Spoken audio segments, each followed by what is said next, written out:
Marco's back from vacation. Welcome back to Marco. I'm sure everyone missed you.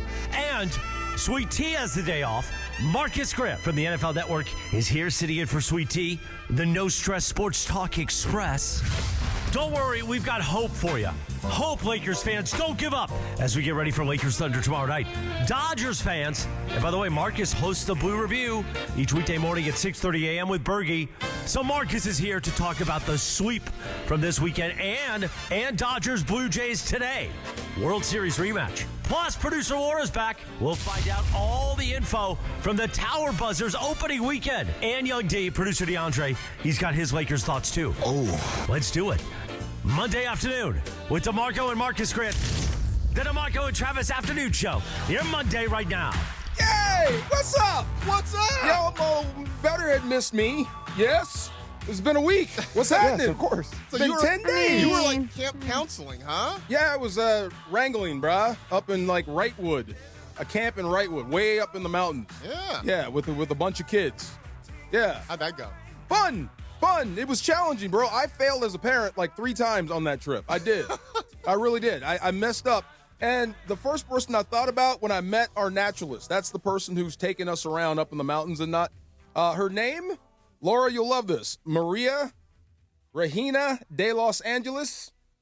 María Regina de Los Ángeles. She was awesome. She's a Cal grad, super smart, knew everything. And Latina, I mean, come on, I get it. It was awesome. And she kept telling us, like, over there is rattlesnakes and over here is Frank the Bear. And Frank the Bear? Frank the Bear. They're on a Frank- first name basis? Yeah, if you see bear. some scat on the ground, scat is, Yes. stuff that comes out. Yes. That might be Feces. Frank the Yes. Bear. Don't Yes. panic. And we got, like, lines of kids with us. So, yeah, I failed as a parent. The whole thing was supposed to be hard. It was, and I wanted to quit like 3 times. I'm not going to lie to you. If I saw bear poop, I would panic. Yeah, wouldn't you? I would panic. But it was fun. It was very enlightening. It was great. But I'm so glad to get back to work. It's good to see you too, man. What's Good happening? to be seen, Yes. man. Yeah, I was here last week. You weren't. It was me and Trav holding it down. Yes. But, yeah, it was a good time, man. Awesome. Yeah. What'd you guys talk about besides people getting hurt and whatnot? So I do want to ask you this. Yeah. Because we talked about this. Somehow we were talking about athletes and coaches who have to, speaking of scat, who had to leave the field because, nature has called before. What? It was Anthony Edwards. I don't know if you saw the story last week. Anthony Edwards missed tip-off. Had to go to the bathroom. Yes. Okay. I was told, and I need you to either confirm or deny this, that maybe not number 2, but NFL players will just sort of let things flow on the field. Wait, who told you that? Hold on. I was told by a retired NFL player. Who said that? Who? I need to know. Who. Are we naming names? Yeah, here? Who told you that? It is my friend and former colleague. I need to check his bona fides. Akbar Bajabiamila. Okay, that where did he play again? In college, he played at San Diego State. He played for the Raiders and the Chargers. Raiders, in the NFL. Chargers. Okay, so the only time you can ever get away with something like that is bad weather games. That makes sense. That's the only way you can get away with it. That makes sense. Not everybody does it. It never happens. It's not a thing you do. Okay. Sometimes it may happen in a bad weather game when you're covered in mud and nobody can tell. And it's raining, everything's wet. Yeah. Okay. And to be honest, if you got to go when it's time to go, I'd be mad. You got to take care of that before the game. Right. You know what I'm saying? Yeah. You can't be doing that stuff. Unless you got some sort of virus. Huh? So what happens if it doesn't occur a couple minutes, heading into If it's number 1, that's a you issue. What the heck were you doing? You know what I mean? If you got like 1,000 trainers, they're telling you to drink, eat this, go to the bathroom, and you got to go right before tip-off, I'm hot at you. But if you got something you can't control, that's a whole different deal. You know what I'm saying?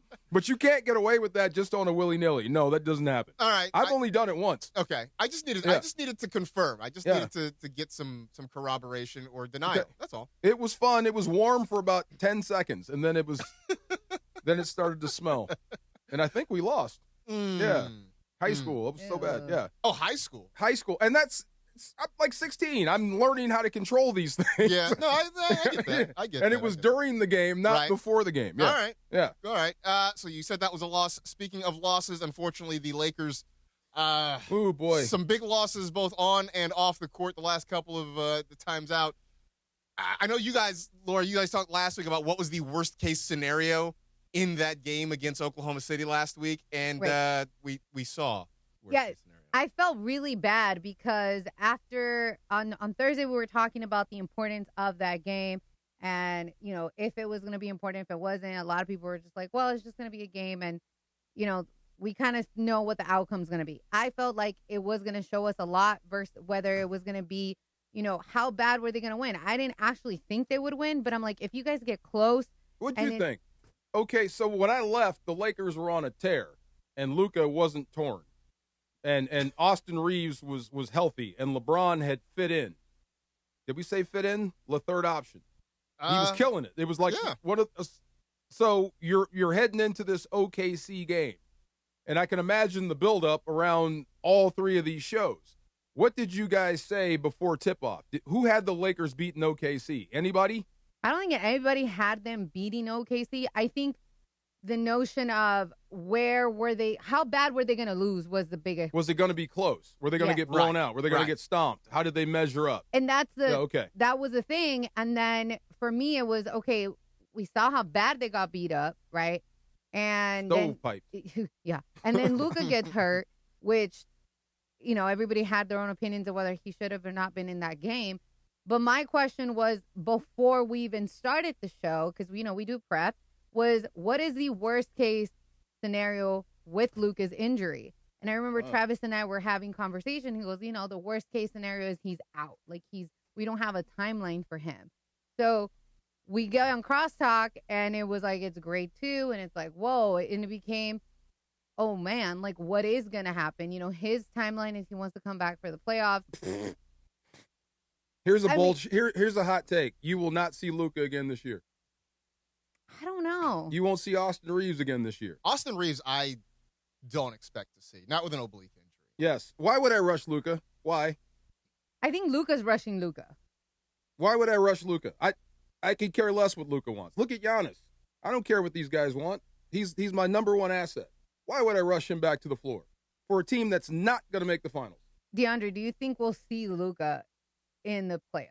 I mean, after seeing all the reporting that's coming out as far as him going to Europe and getting stem cells and trying to come back as soon as possible to get ready for it, hopefully, Lakers can extend, their season past the first round. But I do feel like him doing all this, he's going to try to be determined to come back.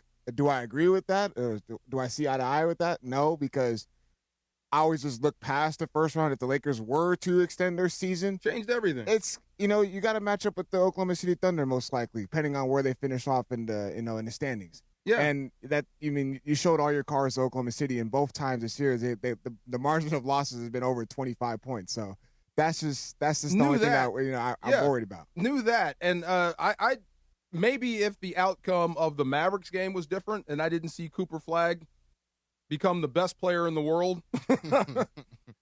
it might have changed my opinion on let's try to fight this thing out and extend it so we can get those two guys back. But I think we all know, ain't no way in hell. I mean, but how much of a letdown is this? Because they played so well in March and got themselves up to the 3 seed to the point that we were talking about how deep can they run in the playoffs? Like, can they match up with OKC or San Antonio? And it just, not just that the air was let out of the balloon, that the balloon just burst. The wheels came off. All of a sudden. But, I mean, it's so funny. If you go and look, and you don't, because we're all caught up in the euphoria of the Lakers being good. And it was great. But if you go back and look at how much you actually used Luka and AR and how much of a struggle every game was, this was predictable that one of these guys, or possibly two, were going to wear out at some point. You know what I'm saying? I want to say I don't know about predictable, because we had hopes coming in after that month of March, them being 15-2. Right. But but that's the only thing we looked past was how you're expending a lot of energy to beat everybody. Because ultimately their goal, we like I said, the needle kept on moving throughout the season for the Lakers. The first half of the season is like the trio of LeBron, and with LeBron, Luka, and Austin is not going to work. They can't seem to figure out offensively. There's too many similarities on the basketball court. And then, they look really well with LeBron James off the court. That was and the then fit out, fit in. And then, Luka and Austin Reaves look really good together. And then LeBron comes back in the Chicago Bulls game. They win. Okay, let's see how they look against the Denver Nuggets. They win that game. And so then they go into the month of March. They only lose 2 times out of those 17 games they played. They finished 15-2. So everyone all of a sudden is like, okay. Then they beaten, and out of those games that they won, they beaten the better teams in the Western Conference or the teams that they are in the middle of the pack. So I just feel like it's disappointing because going into the playoffs we were really hoping to see what kind of noise they could make. And the thing is, it wasn't because a lot of people are saying like, oh, they were fool's gold in March, right? Like, and I'm like, they weren't though. The thing is, we knew who these guys were as far as like AR and Luka and LeBron when LeBron got his third option and he kind of just bit into that. I was like, oh, crap, we might be able to see a run for these guys. But at the same time, DeAndre, you have said this many, many times on the airwaves, and so has Travis. You knew that they needed help. You knew where the deficiencies were.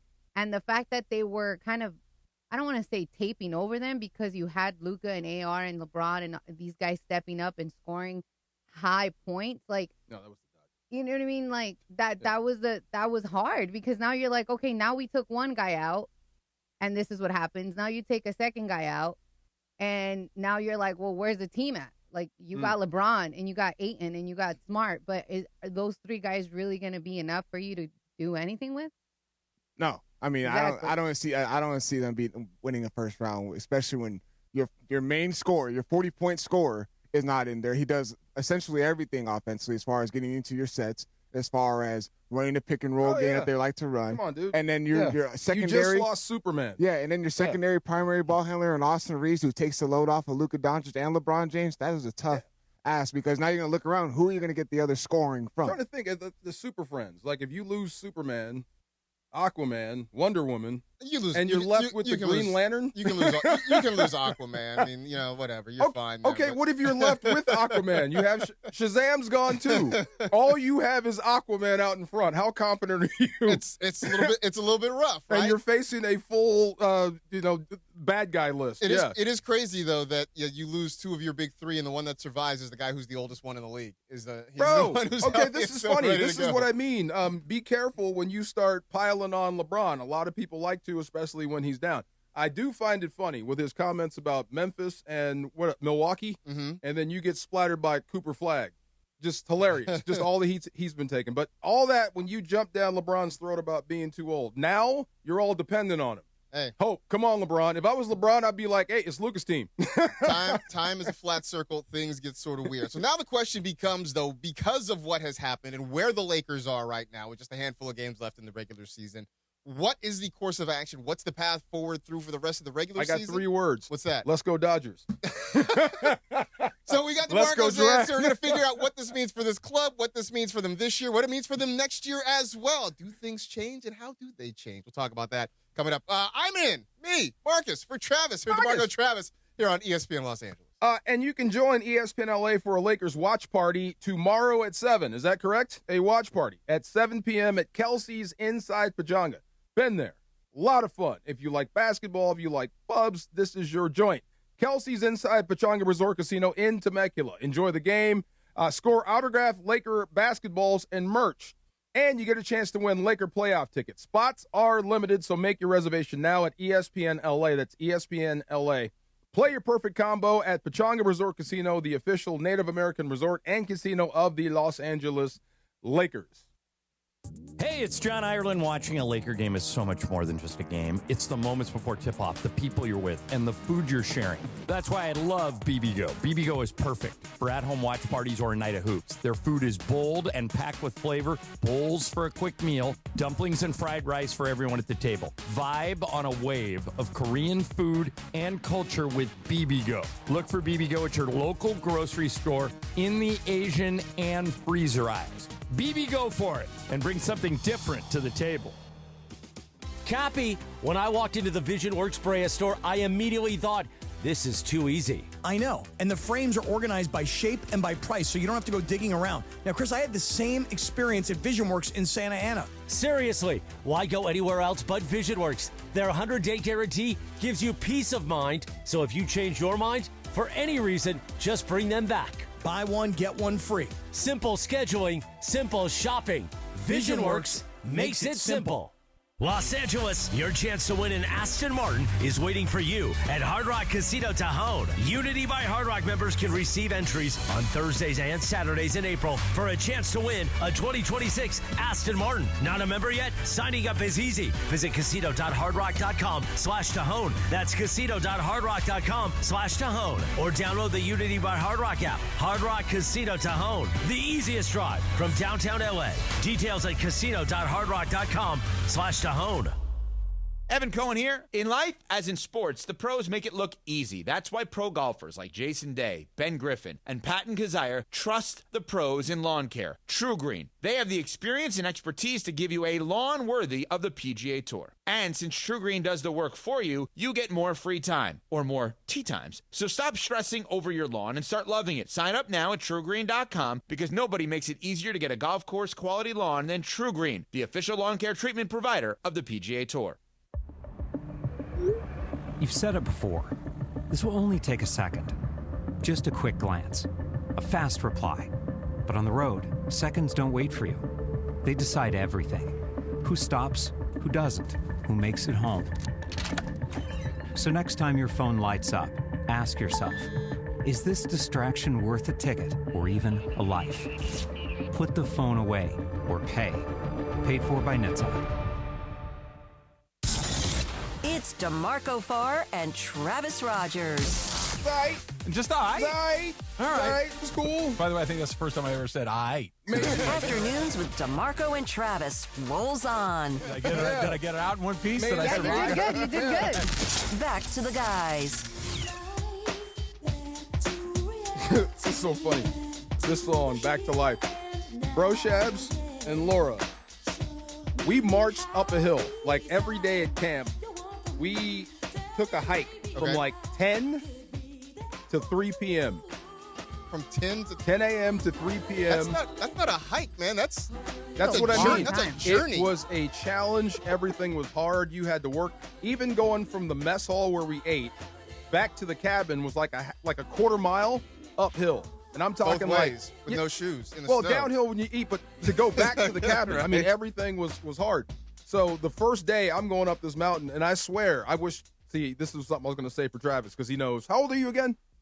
48. Okay, when you cross the 5-0, okay, you think of things different. And I thought I was about to like say goodbye to the world. Oh, wow. This is how it ends for me. Right. Marching up this hill. Mm-hmm. Like when she said, let's Like stop. you were literally going to die on this hill. Bro, it was hard. And it just kept going. It was I do hills every day, but I know how long they are and their flat surfaces. This was like this unrelenting hill that just would not quit. And for a minute there, I'm like, this is where it ends. I'm going to drop dead right here on this mountain. Did you feel a sense of peace? You're like, this is just no, it for hell me? no. You know what I thought about this show? I got a lot of stuff to say. Hold on, I'm not done yet. I got some people to cuss out. Yeah. Talking about, I'm not even going to make the joke. That's very Morales of me if I would have gone there. He said things are hard. But you left us about 10 days ago. Yeah. And you literally were leaving on Friday, and Travis reads, today is National Viagra Day. And you said, I have a story. Write it down, Laura. I'll be back Monday. Said things are hard and then brings up a Viagra story. Very, very Morales yes, of me, right? Yes. So anyways, you did not come on Monday because you were not feeling well. And here we are, another Monday, and I want to know what the Viagra story is. You need to pave that. Really? Have you been thinking about that? Come on. I'm not gonna lie to you. I completely forgot Me about too. it. No, he did Okay. not. Yeah, it's not that. I mean, it's not. It's a It better story. be good, Far. Let me think about it. I forgot. Maybe I wasn't Lord. I'm just coming back. So Friday I was all warmed up. I don't know how to present that story without it getting us thrown off the air. So it's good. Yeah. So let me think about it. All And I'm surprised you have been thinking about that for 10 days. Okay, I mean, no, it was no, on no. the rundown last week. That's when It you was what on weren't the here, rundown you know? last week. You told me to write it down. As a good producer, I wrote things down, and I said What we must led up bring to it up. that? How? I don't know. I wasn't here It for the was setup. National Viagra, Viagra Day, maybe, okay, and it then you're popped like, into "Oh, my I head. have a Viagra story. I Write do. it down." I'm like, "Oh." Yeah. Okay. Yeah. Okay. I'll just tell you. It's funny. So You don't remember. we were young, and the tower buzzers come up in this because. Oh no. Yeah. Well, I looked up the average age of the tower buzzers. Yeah, It's they're 19 to 22. Yeah. Oh, you are in for some fun, Laura. Oh my God. These young men, you're going to hear and see things that you never thought were possible. Nah, I'm pretty bad. Oh yeah, and they're baseball players, which Yep. makes them Well, They're that means gross. they're gross. They also have a lot of time on their hands. A lot of free time. tons. A lot of free time. Right. A lot of stuff can come up. So Lot of anyway, things.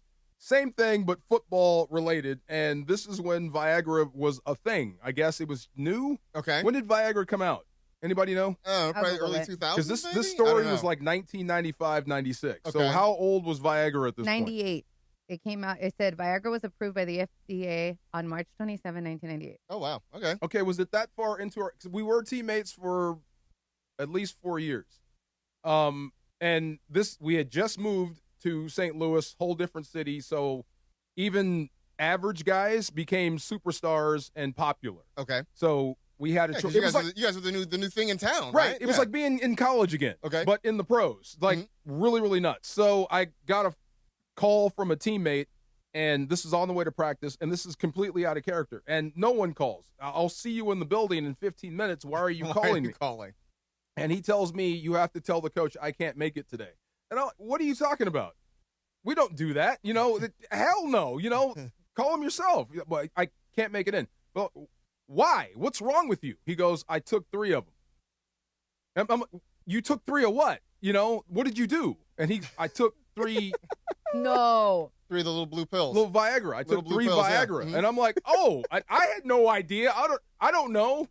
And I'm like, just come here and let them take. He goes, I can't. He can't come in because So, I'm raising my hand. Right. I'm raising my hand because I have a question here. Right. Why do you think I'm going to tell the coach on your He did- behalf this story? He was panicking, and this became a thing. I guess when that happens, like you have to go to the hospital. It's like a dangerous thing. yeah. Like Yeah, man. concussions used to be funny. That was. I'm like, bro, I don't know what to do. It's still kind of funny now. It like, is. all these So- years but later. he doesn't know who to call, what to do, and I'm like, I just 911? What's wrong? I said, I'm come- a little.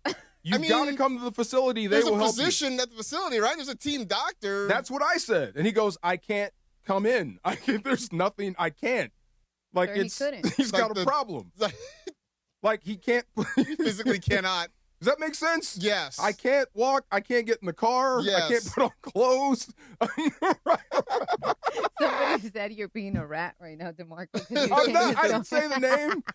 And it's only me and this dude. He knows, and it was just so funny. I don't know what to do. Tell the coach I can't show I'm up. still like, why did he think that you would be willing to, Right, to you're tell the this help. to the coach? We were teammates. You call the guy that you trust. I like he mean, called me. I'm like, sure. bruh, except- I don't know what to do. Call. Yeah. Was that still was it Dick Vermeil then? Still? I see. Now we're getting too deep. 90. It's really Viagra came out I'm in like, 98. I'm saying, who's the coach? I'm like trying to imagine like who it was that you had to go and explain this I thought to. it was 95, 96. Okay. And it turns out Viagra didn't come out to 98. And it does check out because we were still teammates then. Okay. And he was really cool. He was a cool dude. He was the dude. Dumb ways to die. I guess so. I guess that was, dumb. I don't know, but that's the story. My thing is, I have a friend. I won't say his name, even though people always call me out because I don't say people's names. But he talked about when he was young, because he's my age, so he's 38. Well, I'm 37, whatever. He's 38 now. He's a little bit older than I am. And he goes, I tried it. I just want to see what it would be like. I don't need it, but I just wanted to see what the hype was about with it. He goes, dude, don't ever take that. Because he felt like, he's like, my chest was like, pa, pa, pa, pa, pa, pa, pa, pa, pa, like palpitations. No. And I'm like, that's wild. Why would you do that to I've had a yourself? lot of fun in my originally- life, but there's one thing I'm not gambling on is that. It's originally I'm good. designed as a heart medication, right? Like Yes. that was Right. the original Yes. purpose for it. Right. It The just side turned out effect. that it did the other thing, and then that's how they marketed it because of that. Right. You know? But yeah, it's supposed to be like for your heart. That's Yes, the story. It was It was. originally the Yes. purpose for it. And look, I'll just say that dude, hit like a freaking truck. He really did. And he really did. He was my guy. But I'll never forget that phone call. Like, what? What did you take? I took 3 of them. Like, but one is bad. He took 3. How old was he? Can you remind me the age? We were in our 20s. We're close to the same age. The fact that he felt like he needed to take that says some bad stuff. That's what I'm saying, right? I don't know. Yes. 3 of them, though. Wow. And you need 3, bro. That's even worse. My first thought was, why didn't you call me for the party? if that's the way it's going down. Anyway, I had no idea. I didn't know I was going to tell that story, but I am surprised that you held on to it for 10 days. Well, I mean, it was worth the wait. See? It was written down. A good producer writes things down. Well, what were we talking about beyond that? The Lakers. We were talking about the Lakers. They need some. I don't want to be like a sourpuss, but I think John Ireland was right. With everything that went down with the Lakers, I was like depressed for a hot minute. Like, it's over. You can make plans for May. You can. Right? My only question is, how long does LeBron go? And he's right. UCLA, the women's basketball team, that was like the one shining thing that took my mind off of how bad I feel about this Lakers squad right now. Yeah, I mean, just, again, everything that could have gone wrong against OKC did. I mean, I think you feel differently. Even if they just get thumped by the Thunder, but Luka walks out of the building just fine, you're like, yeah, that hurt, that stunk, but we still have our guy. You can get back to him, maybe. Get back. Yeah. To lose like that and then lose your guy and then lose Austin Reaves shortly thereafter, you're trying to be hopeful. Yeah. I have a good friend who's a big-time Laker fan, and his original response was, that's okay, Luka just gets to rest up for a couple of weeks. But I think that optimism, if it hasn't completely faded, is fading. That's the guy that's talking to a volleyball, calling it Wilson. Yeah, it's not real. That's a mirage. I was sad when Wilson Lucas shouldn't have been in that game anyways. Why do you keep saying that? You got to play. Dude, DeAndre, remind me if I'm wrong. They got the worst bench in the league. He's got to play. They were down how bad? I mean, they're down by 30, but again, you can make the argument he shouldn't have been in that game. There was no reasonable chance for Lakers to try to, climb their way back into the game. There's reports that, as far as seeing J.J. Redick, seeing what they can do as far as get a little more film, as far as preparation getting into the playoffs for OKC, is if there's actual things that they can do, adjustments heading into the playoffs, just in case they do end up matching up with them in the playoffs. You can make all those different cases. And I get it. On the injury report Luka has been listed on, he's been dealing with a lot of hamstring soreness. So there's a lot of different things you can make as far as him not playing or J.J. Redick keeping him in the game. Yeah, I wouldn't say the injury's connected to OKC. I mean, it's connected to how you've been using the guy. That's what I'm saying. But he's got to play. It's Michigan. Who did Michigan just beat to get to the national championship? Arizona, right? Yes. Wore them out. Or was it the game before? It wasn't how we thought that game was going to go until the very end. And it was like they looked like something towards the end, but it wasn't enough. Michigan was just too much. Against OKC, if you're Luka, if you're Austin Reaves, if you're JJ, you keep your guys out there. You got to find something against them. It's got to start somewhere. The last thing I want to do is get stomped, waves the white flag, and pull my guys out. Now they're mentally shot too. Keep them playing. Let them have some success if there's anything out there. But I didn't equate the OKC game with just being the sole reason Luka got hurt. Look to the whole year. Eddie's had hamstring problems in the past, didn't he? It just felt like bad luck. Did you think he got hurt just because of the OKC game? Yeah. No. I know he had issues. I'm saying in that game, he got taken out, and then he was cleared to come back. My thing is, I don't think he should have came back. He should have just, stayed out. You know what I mean?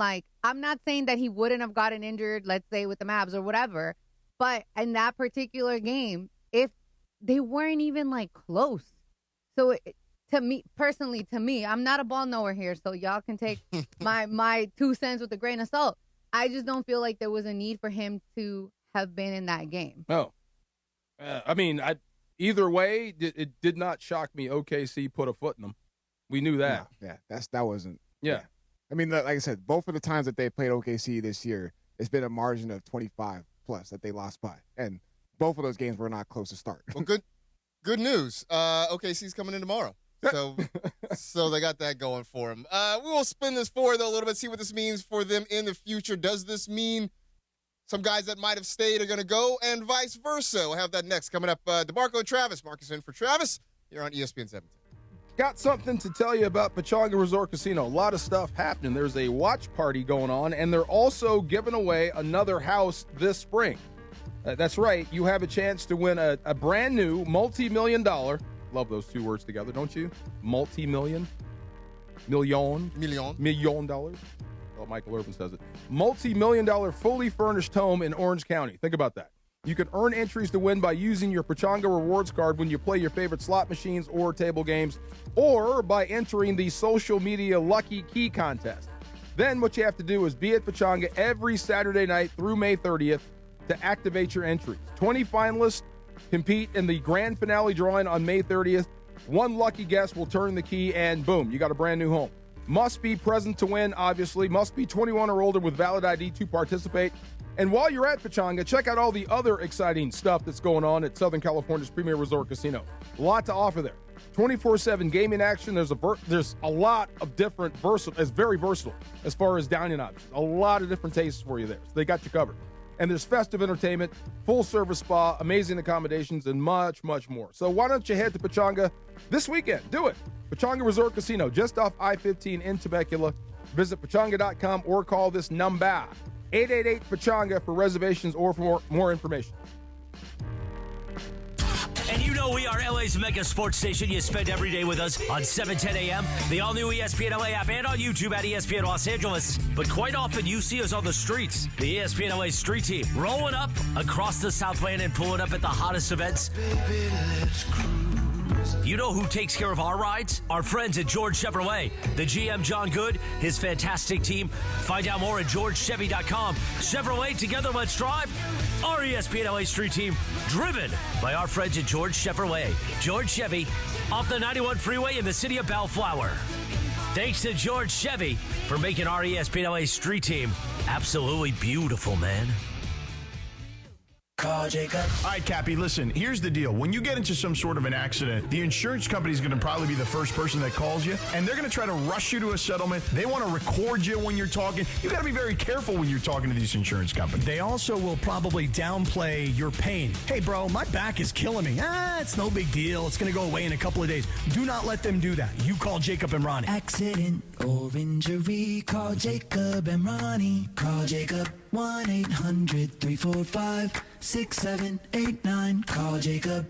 Welcome to Pacific Palms Resort, a full-service destination in the San Gabriel Valley. Stay in spacious, first-class accommodations with stunning views, and savor an unforgettable meal at Red Restaurant and Bar, the hottest dining experience in the San Gabriel Valley, featuring culinary delights designed to excite even the most refined palate. Tee off on one of our 2 PGA-designed golf courses, a favorite among seasoned golfers, then relax at our Oasis pool or indulge in a rejuvenating spa treatment. Discover luxury hospitality at its finest at Pacific Palms Resort.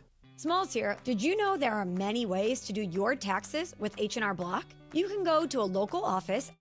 Oh, Lakers fans! This is when we don't give up hope, and we gather around together to watch the Lakers against the Thunder Tuesday night at Kelsey's at Pchanga Resort Casino.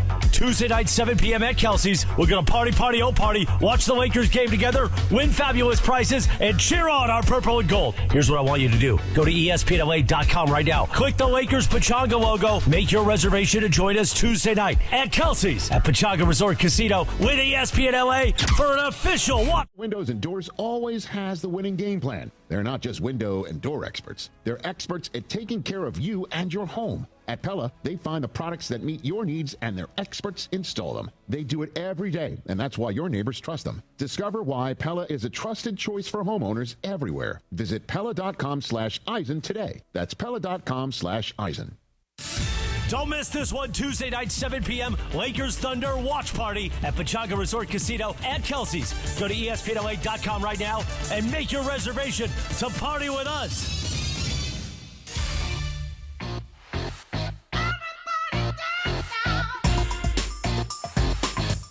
I love this song. I wonder how this song would do now. Not well. You don't think so? No, it was definitely of a moment. Like, I enjoyed it, too. Can you name the band? CNC Music Factory. There you go. Can you name the rapper? Freedom Williams. There you go. This is the era where we had the video Yes. It wasn't the lady singing. It was somebody it was else. not. It was but Martha Wash was her name. yes, but the woman in the video was Zelda something or other. Zelda right. Davis, maybe? What's the word when you do that? Lip syncing? Lip syncing. Yes. Milli Vanilli? Milli Vanilli. Yes. Oh my God. I used to love this song. We know someone that looks like Milli Vanilli, right, DeMarco? We do. Yes. Why y'all Laura's looking at me? boyfriend. He No. looks like Milli Vanilli. Come on now. Can you rain? Yeah. Come on. You know what's okay? Do the dance step. No, he can dance though. Christian can dance. If he does the dance step, that'd be like doing the Carlton. I would love him forever if he did that. Has he been Milli Vanilli for like Halloween yet? No, we should. Oh my God! This Halloween has got to happen, right? Dude, you got to be that guy. Dude, that's yes. hilarious. Now, I got a question for you, DeMarco. Have you worn parachute pants before? Everybody did. Okay, all right. It was your man's birthday. It was MC Hammer's birthday last week, and you weren't here. Right. So that's bummed right. for that. Hammer. Yeah, hammer. That's hammer pants. Hammer pants. I know, Hammer but pants and parachute pants, different thing. No, I wore the hammer pants too. They're the same thing. It's just that when Hammer put on parachute pants, they became Hammer pants. They were the same. Well, see, parachute pants were like they were like men's members only jackets, but for pants. They had like all these zippers. Those were called parachute pants. those and are then kind of cargo-y pants, though. kind of, but all the way down. And then hammer pants were hammer pants with the baggy. Yes. Yeah, that When came are you in. bringing him in? You know what? Let me call Hammer. Yeah, please he's a family friend, but he's more connected to my brother as usual. Yeah. But I'm sure he'll come in. They'll be fun. You guys would you like to talk to MC Hammer? Why not? Yeah, I'm why not not? even sure the young people know who he is. Oh, Well, we can Well, educate school the him. young Yes, people. I'm looking right at you. I'm See? familiar with MC Hammer. That would be very disappointing if I didn't know who MC Hammer is, especially in my household. At one point, Hammer was the guy. Remember when he was coming after Michael Jackson? Mm-hmm. That's how famous he was. So yeah, I'll see if I can get Hammer on. That'd be fun. That'd be fun. Used to be a bat boy for the A's. Which is how he got the nickname. That's it. He There you looked like go. a young Hank Aaron. There you go. There it is. Who were we talking about was a walking Band-Aid? They weren't talking about – no, they were talking about the Dodgers. Okay. They called Glasnow a walking Band-Aid, and I laughed my butt off. That's a good way to describe him. He's had some nicks and cuts, some issues. Yeah. You understand with Tyler Glass now that you're going to just miss a few starts. But what a job, though. Just be healthy for the postseason. Hey, Blake Snell, just be healthy for the postseason. That is what you can do when you spend $1 billion and you have the kind of depth that they have. I mean, the biggest thing we talked about during spring training with this team was, one, can Roki Sasaki figure it out? And two, what are they going to do at second base until Tommy Edman comes back? That's second base. That was right. That was the point. Like, there's nothing. That's like a loose gas cap. There's nothing. That's kind of what the Dodgers are right now, right? You're worried about the loose gas cap. You're like, hey, is our tire pressure good enough for us to get to where we need to go? What did you think of Roki's last outing? I mean, I'm rooting for Roki. I don't know why. I really am. Oh, there's reason to root for Roki. I mean, there's potential, right? There's so much potential in what he can be. I don't think it's that for me. I think it's his face. Maybe. You know what it is? What's that? When he cried in the dugout. Everybody sort of, you felt for Roki. Well, now you felt for how much he wanted that. I want to see him, how do I say it? Get over the hump. Yeah. Grow up right in front of me. I thought he was okay until he wasn't. I think on the whole, he has been improving. He's made 2 starts in the regular season. Yep. And the first one, I think, exceeded our expectations. The spring was just bad, was really bad. Historically bad. And you sort of held your breath for that first start, and he got through 4 innings. And, yeah, he gave up a couple of runs, but it wasn't awful. So then yesterday against the Nationals, the first 2 innings were great. 3rd inning gives up a home run. Just a bad pitch gives up a home run. 4th inning had a little bit of bad luck. He compounded it by making another bad pitch, gave up a home run. But I think what you're seeing is, even if the line in the box score isn't great, what is encouraging is he's throwing more strikes. He looks like he has more command of what he's doing out there. The walks, he's still walking guys, but it's not the way it was in the spring. And so I don't know what it is. You might be able to, for him, when the lights came on and it was for real, he seems to have locked in a little bit better. Maybe he was just working on things in the spring. But in the regular season, he's looked a lot better than what we saw in spring training. Remember Jock Vaughn, the basketball player? Yeah. Mm-hmm. Remember the time he scored 50 points? Yes. Once? Yep. Never happened again? Never happened again. Mm-hmm. Okay. I mean, Roki had a moment. I hope it wasn't just that, a moment. And you're forever looking for that to happen. But I'm like I said, I'm rooting for the guy. I don't know what happened. It seemed like they caught up to him fast. All of a sudden, they started raking the guy, I think a lot of it's mechanical with him. because that was why he was gone for a lot of last year, right? They were trying to work on some mechanical issues. He came back. He worked out of the bullpen. He was great. Because I think for him, the problem is he doesn't throw strikes consistently, and I think that's a mechanical thing. So that gets to the point that when he does throw a strike, guys are waiting on it. Yeah. And that's what happens. The cool thing about Roki is he's in the right spot because it really, I guess his last outing kind of proved what the Dodgers are. Yeah. Okay, so you screwed up. We can get out of this.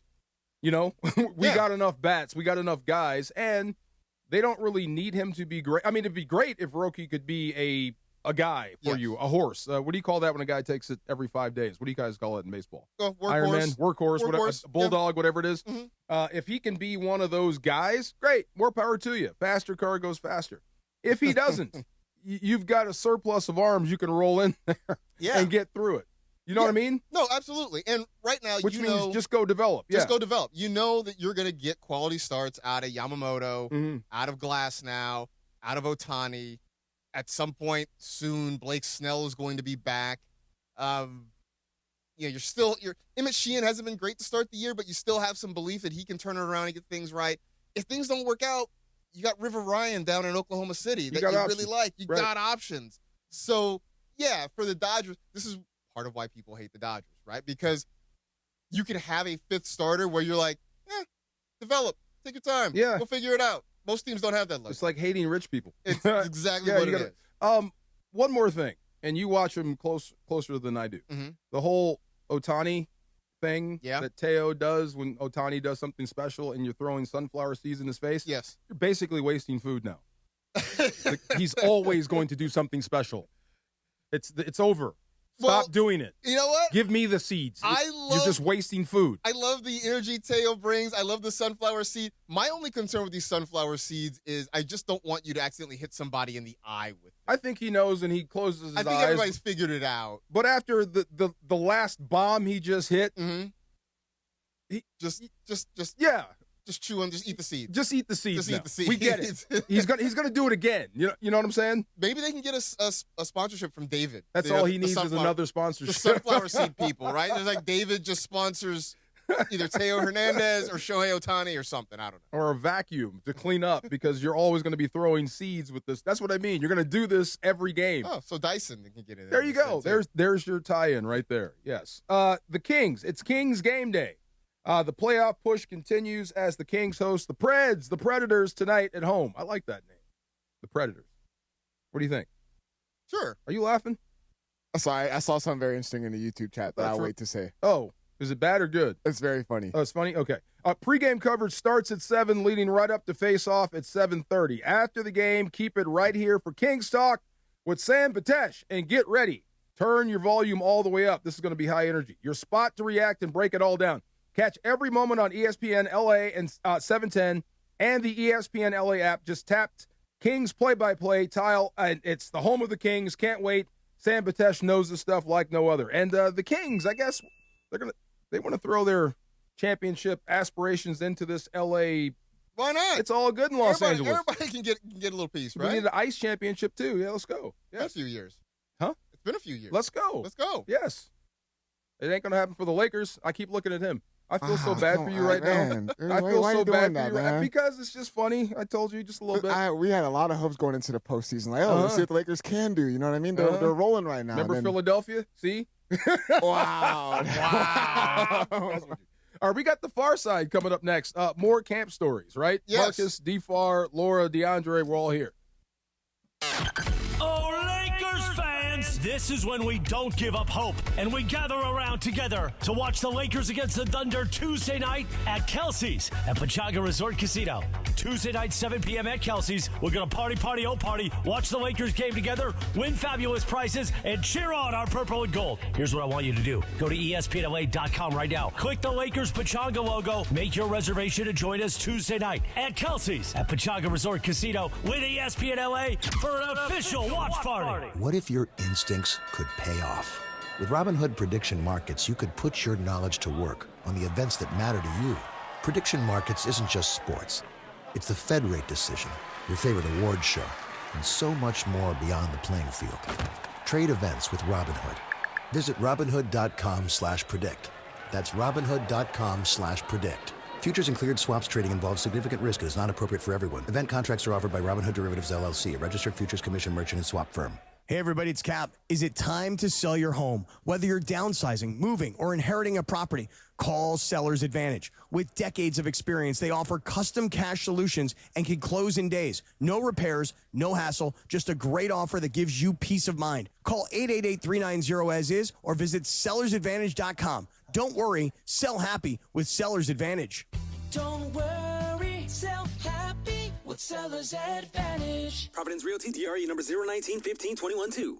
Harry Douglas here. Let me ask you something. What if you can enjoy the taste of a cocktail, the warmth of a spirit, and still stay fully in control? That's RK Zero Proof, a pioneer in the alcohol-free spirits category. RK delivers bold flavor and a real warming sensation with zero alcohol, zero sugar, zero carbs, and zero calories. Perfect for nights out, social gatherings, or anytime you want the experience of a drink without sacrificing tomorrow. Check it out at rkbeverages.com. That's ARKAY beverages.com. RK, all the flavor, none of the alcohol. You've said it before. This will only take a second. Just a quick glance. A fast reply. But on the road, seconds don't wait for you. They decide everything. Who stops, who doesn't, who makes it home. So next time your phone lights up, ask yourself, is this distraction worth a ticket or even a life? Put the phone away or pay. Paid for by NHTSA. The home of the Lakers, and now the home of the Rich Eisen Show. Weekdays 9 a.m. to noon, KSPN Los Angeles, a Good Karma Brands radio station. And it is the DeMarco and Travis Afternoon Show right here on ESPN LA. The Far Side. And it's time for The Far Side, presented by our friends at Highlands. The Far Side. Weekday afternoons at 4 p.m. Time for The Far Side with DeMarco Farr, right now on the Travis and DeMarco Afternoon Show on ESPN LA. I told him I'd never write the book. Like, of the stuff I knew and the stuff we did. I know there's some people that, what's the shelf life on Polaroids? How long do they last? They last a while, don't they? Huh? Yeah, they last a while, and it came back. Like, people are in it. Like, I have a camera. I mean, these were taken, like, in the 90s, though. No, you good. My mom probably still has them. I'm pretty sure, I'm pretty sure I've seen some that have lasted that. Yeah. Okay, well, it was dark to begin with. I'm sure there's some people that hope those Polaroids have faded. Okay, so I was that guy. I was Ray Donovan. I was collecting evidence. Yeah. You know, I'll get you home safe. I was the dude. Like, everybody called me. I would help you out, but I'm collecting evidence. You know what I'm. So I have a little camera because it has, like, all the retro stuff comes back, and these Gen Zers think that they're like, oh, we invented this. No. We did invent it. Okay, whatever. No, you don't. So anyways, I have a little camera, and I can take the little Polaroids, but then Tim just told in my ear that he is kind of bringing that back, too, for Laker games. He'll take some. So it's like a thing, and they do last. So all the evidence that you think is going to be gone is gone. See, because this is why I don't run for public office, because of the stuff I know, right? Really. Like, it's like one of the movies where, I'm the chief of police and I got dirt on everybody. Yeah. They also got some dirt on me.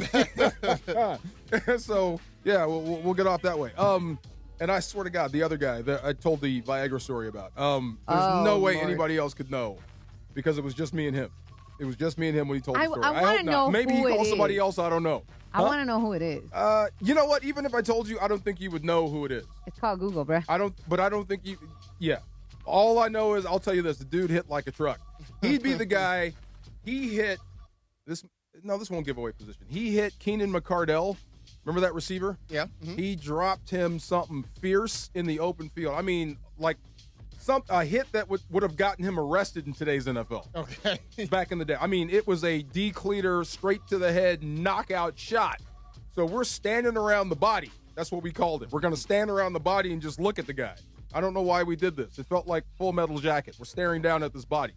And nope, I didn't play with Greg Lloyd. Greg Lloyd played for the Steelers. Okay. Yeah, avoid Lloyd. He got hit by this guy. Never mind. Hold on. He like, we were cheering like, great hit, and he kept saying, shut the blank up, shut the blank.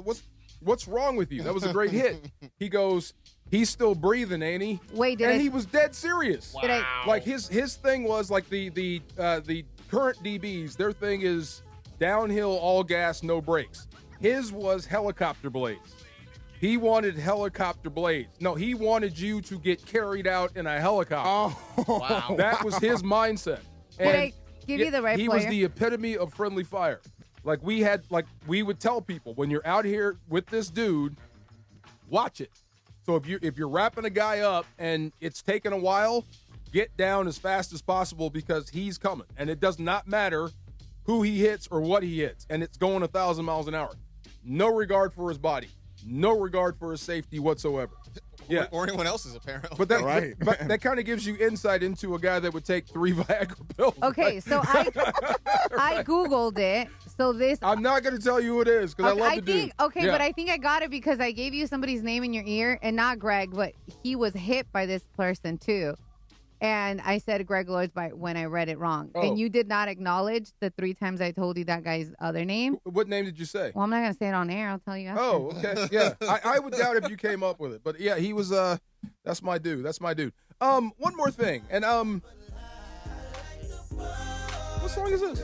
Hey. Martin, T-Pain? Hey. Okay, so Are you playing this? you asked why I was laughing when you were doing your King's Liner. Yeah. And I told you I read something funny in the YouTube chat. So 805 Chargers said that Marcus kind of looks like T-Pain. That's a first. Oh, I can't unsee it now. That is a first. I've had a few like celebrity comparisons. That is a first. I've never. Who heard are the T-Pain. others? Geno Smith is the one I get a lot. Oh, Really? yeah. Really? You can Yeah. be Geno's brother. In fact, I once actually had a conversation with somebody as I was pretending to be Geno Smith. Did you really? I really did. How far did you take it? It went a while. Yeah. Okay. We never got to like doing selfies or anything, but yeah, I went on. I did that for a while. When did you let that person know that I'm not I never Geno did. Smith? Was You this just kept New York- going with it? I Now did. they know. Oh my God. I don't think they know now. Was this New York Jets Geno or Las Vegas Raiders? This would have been like this is Seattle somewhere in Seahawks. between. This is like somewhere in between. Like this is when Geno was sort of wandering in the quarterback wilderness, like as a backup somewhere. Okay. But What yeah, was the situation? This would have been like right before Super Bowl 50 in San Francisco. I Yes. was there working with the NFL.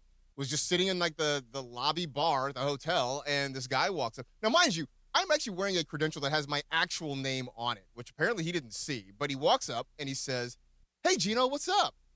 And me, being a couple beers in, was like, "All right, let's just go. Let's do this." Yeah. So I was like, "Hey, how are you?" He said, "You don't know me. Do you know?" And he dropped somebody's name, and I was like, I'm like, "Oh, I don't know. Sounds familiar. Maybe I saw a picture." He's like, "Oh, don't worry about it. He went to West Virginia after you did, but he's a big fan, and he would kill me if he knew that I saw you and didn't say hello." And I was like, "Oh, well, that was really nice of you to come That's by, harmless. Yeah. I appreciate you stopping by. You know, hey, have a good week. Enjoy the Super Bowl." He's like, "Good luck this season, Geno." I said, "I appreciate it. Enjoy your night." Nice. Yeah, that That's was it. harmless, right? That was it. You didn't- Oh, that's yeah. actually pretty good because you made his day and you made somebody else's day potentially. Yeah. So that's actually not If you're bad. impersonating Geno Smith, I Yeah. mean, you do it for a good cause. Now, if it gets you like I need table at a restaurant or a few drinks, bartender. That'd be fine. would you go as far as a few drinks? If it could get me a few drinks? Yeah. Yeah, why not? How long would you be Geno Smith? Until when? Till the bill is paid, bro. Until the bill. Until the bill comes. Anymore. Right? Wow. You wouldn't hose Geno. You know that happens with hotel rooms. You ever done that with someone? Like if there's a hotel room and No, explain. you don't need the hotel room. So you can just take my room. You know, I'm leaving on Saturday, but Okay. I'm booked till Monday. Okay. So it's a room, you can have it. Right. And then when you get home, you get bills for like they hit the mini bar on you, you know? For the room Oh. service. Right. You know That's what? a bad person. Yeah, Isn't like, that I don't horrible? think I Yeah. would be so bold if somebody gave me their room. Like I'm not like taking little mini bottles out of the fridge or Oh, nothing. yeah, I got cleaned out a bunch, but teammates, That's dummies. bold. Same dude, one of them dudes. Like, But anyway, yeah, nobody's Give ever the money compared back. me to T-Pain before. This is a new one. That's a good I one. need a Okay, so one more thing about the camp, right? So Yes. it was Camp 3 for Life, and they were great. They were all the boys.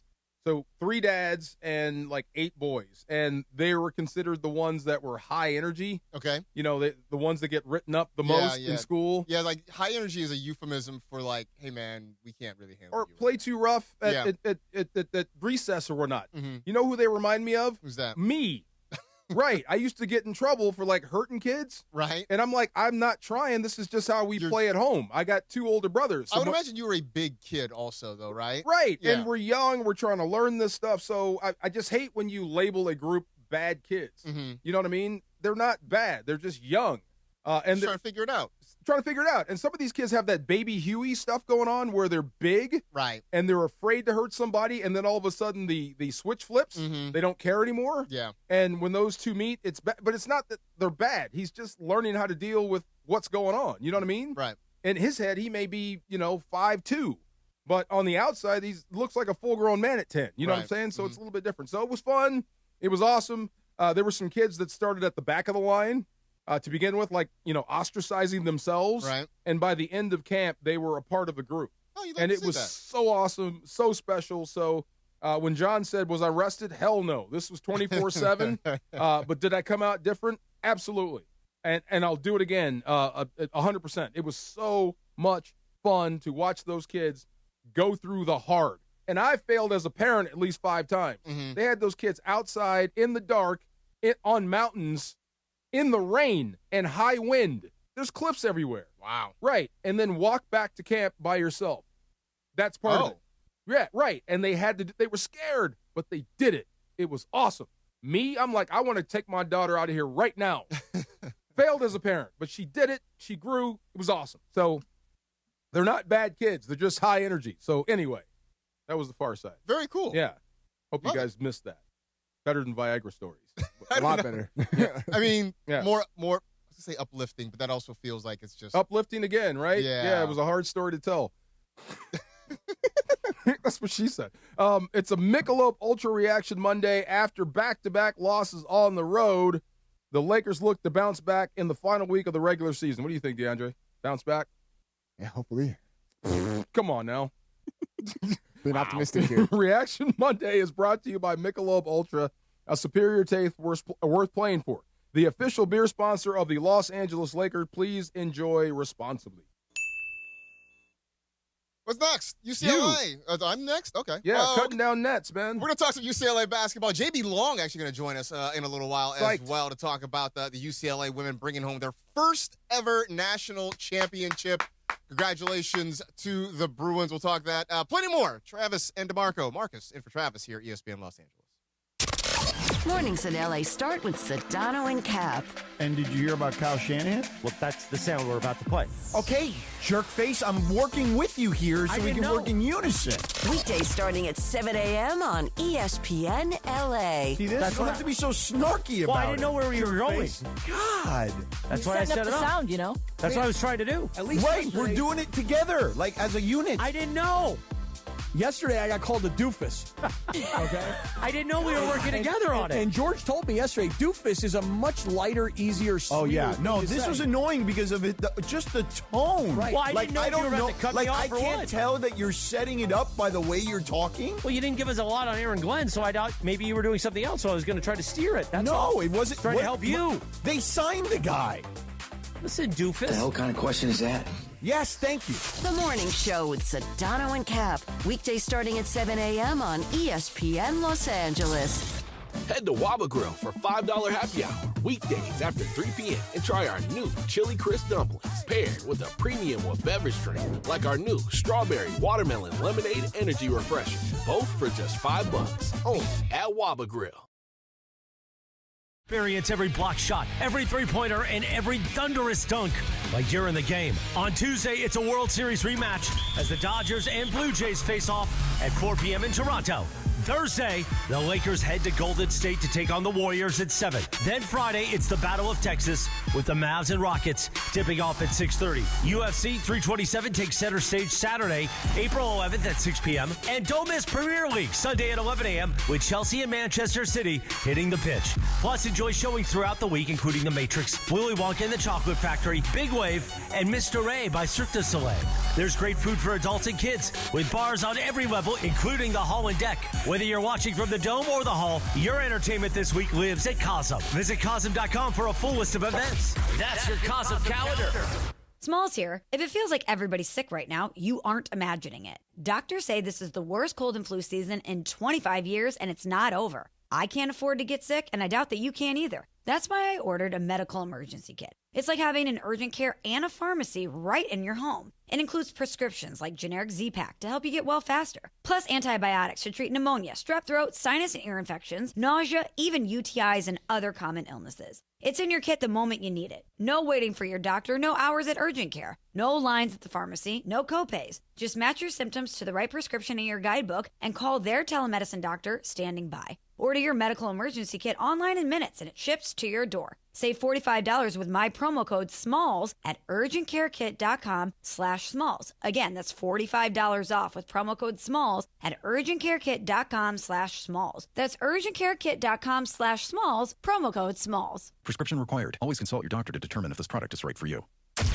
And it is the DeMarco and Travis Afternoon Show, 4 o'clock hour, the 4 p.m. Waba Grill Happy Hour. Head to Waba Grill weekdays after 3 p.m. for their $5 happy hour and try their new chili crisp dumplings. Bold, crunchy, and tossed in a fiery crisp. Paired with a premium Waba beverage drink like that new strawberry watermelon lemonade, both for just $5 only at Waba Grill. The 4 p.m. Waba Grill Happy Hour rolls on with DeMarco and Travis right now on ESPN LA.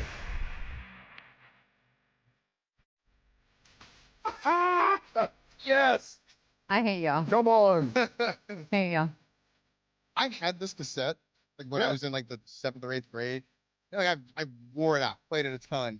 Then I think I sold it to a friend of mine for like $3, and then it came out that they didn't sing. Like the tape was actually probably worth like a little more extra money. But at that point, it was gone. You sold your cassette tape? I sold it for $3. I'm like, whatever. I listened to it a ton. I'm done with it now. So I need like a couple bucks so I can buy it. I'm mad twice. One, I didn't think of that. I just sold my cassette tape. Yeah. But the other part of me is I would never sell my music. Yeah. I don't think. You know, when I heard this, when this story broke, I think I threw the CD out the window. Really? Yeah, dumb, like trying to be symbolic. You know, how dumb was I? I should have kept the darn thing. They already had your money at that point. That's what I'm saying, right? See, dumb. I'm still trying to find out who it is. Why are you so interested in knowing who this is? Because now I think it's funny that I feel like once I say the right name, your face is I'm going not to give going it to up. say a word. Nope. I'm pretty good at it. Yeah. It's my dude. And that's the other part of the story. Like I said, I have to tell it gently because it's, you know, kind of obscene, but, you know, different heights and weights of different players, right? Guys have different hand sizes, foot sizes. True. Okay. His True. foot size was on the larger side.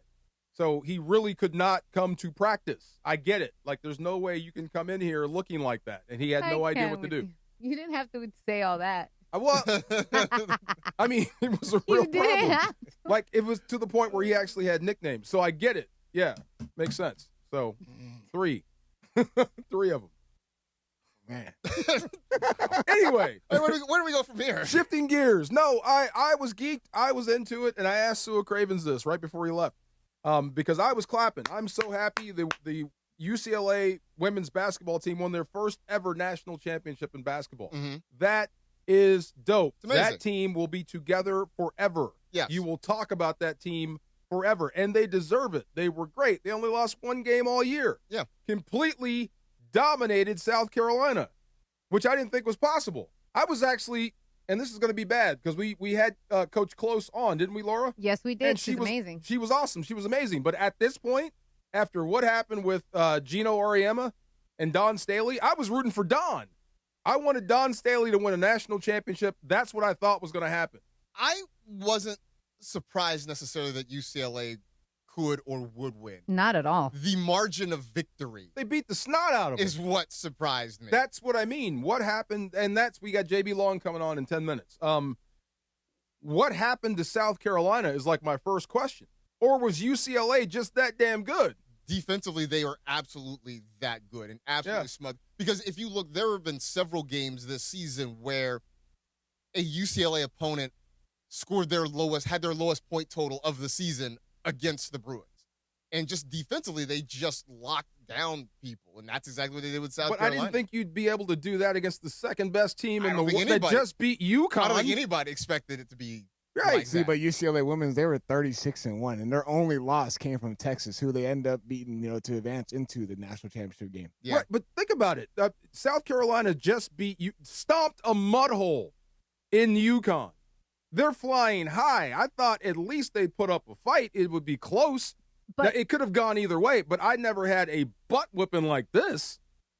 Did you? Yeah. No, I mean, not a butt whipping, especially how South Carolina women's basketball team is known for. They always are known for, like, ultimate ball pressure and getting into the passing lanes. Tough, and they're scrappy, they're tough. Yeah. But, this UCLA women's basketball team, they're made up of, their core is, seniors. You know what I mean? So they had experience. They had women South out Carolina there. had a bunch of seniors too, didn't they? I mean, I just felt like the chemistry amongst this UCLA women's basketball team was there, and how the way their play style was throughout this entire season. I feel like it wasn't as shocking as we should think. It wasn't, and also these girls had, I don't want to say a lot to prove because their season proved itself, but last year they got a beat down from UConn, and I feel like they came back and they're like, all right, that happened. That's not what we expected. And we're going to come back stronger. And again, their season proved it. And I don't feel like it was that shocking. I'm not surprised they won. I'm surprised by how much. Right. That they absolutely outclassed South Carolina. That's the shock to me. I don't personally, you brought this up in our prep meeting. I personally don't think that it had anything to do with it. But you kind of made a mention of, like, maybe the Geno thing kind of got in their head a little bit. Well, that's the thing. I mean, I'm not surprised by UCLA at all. Anything they did in the game or the tournament does not surprise me. They're very, very good. I'm just surprised that that's how South Carolina's season ended after what just happened with the Geno thing. And I just want to take some of the smoke, or some of the oomph out of them. What did you guys think when that went down? Did you guys get to talk about that? Or did it happen over the weekend?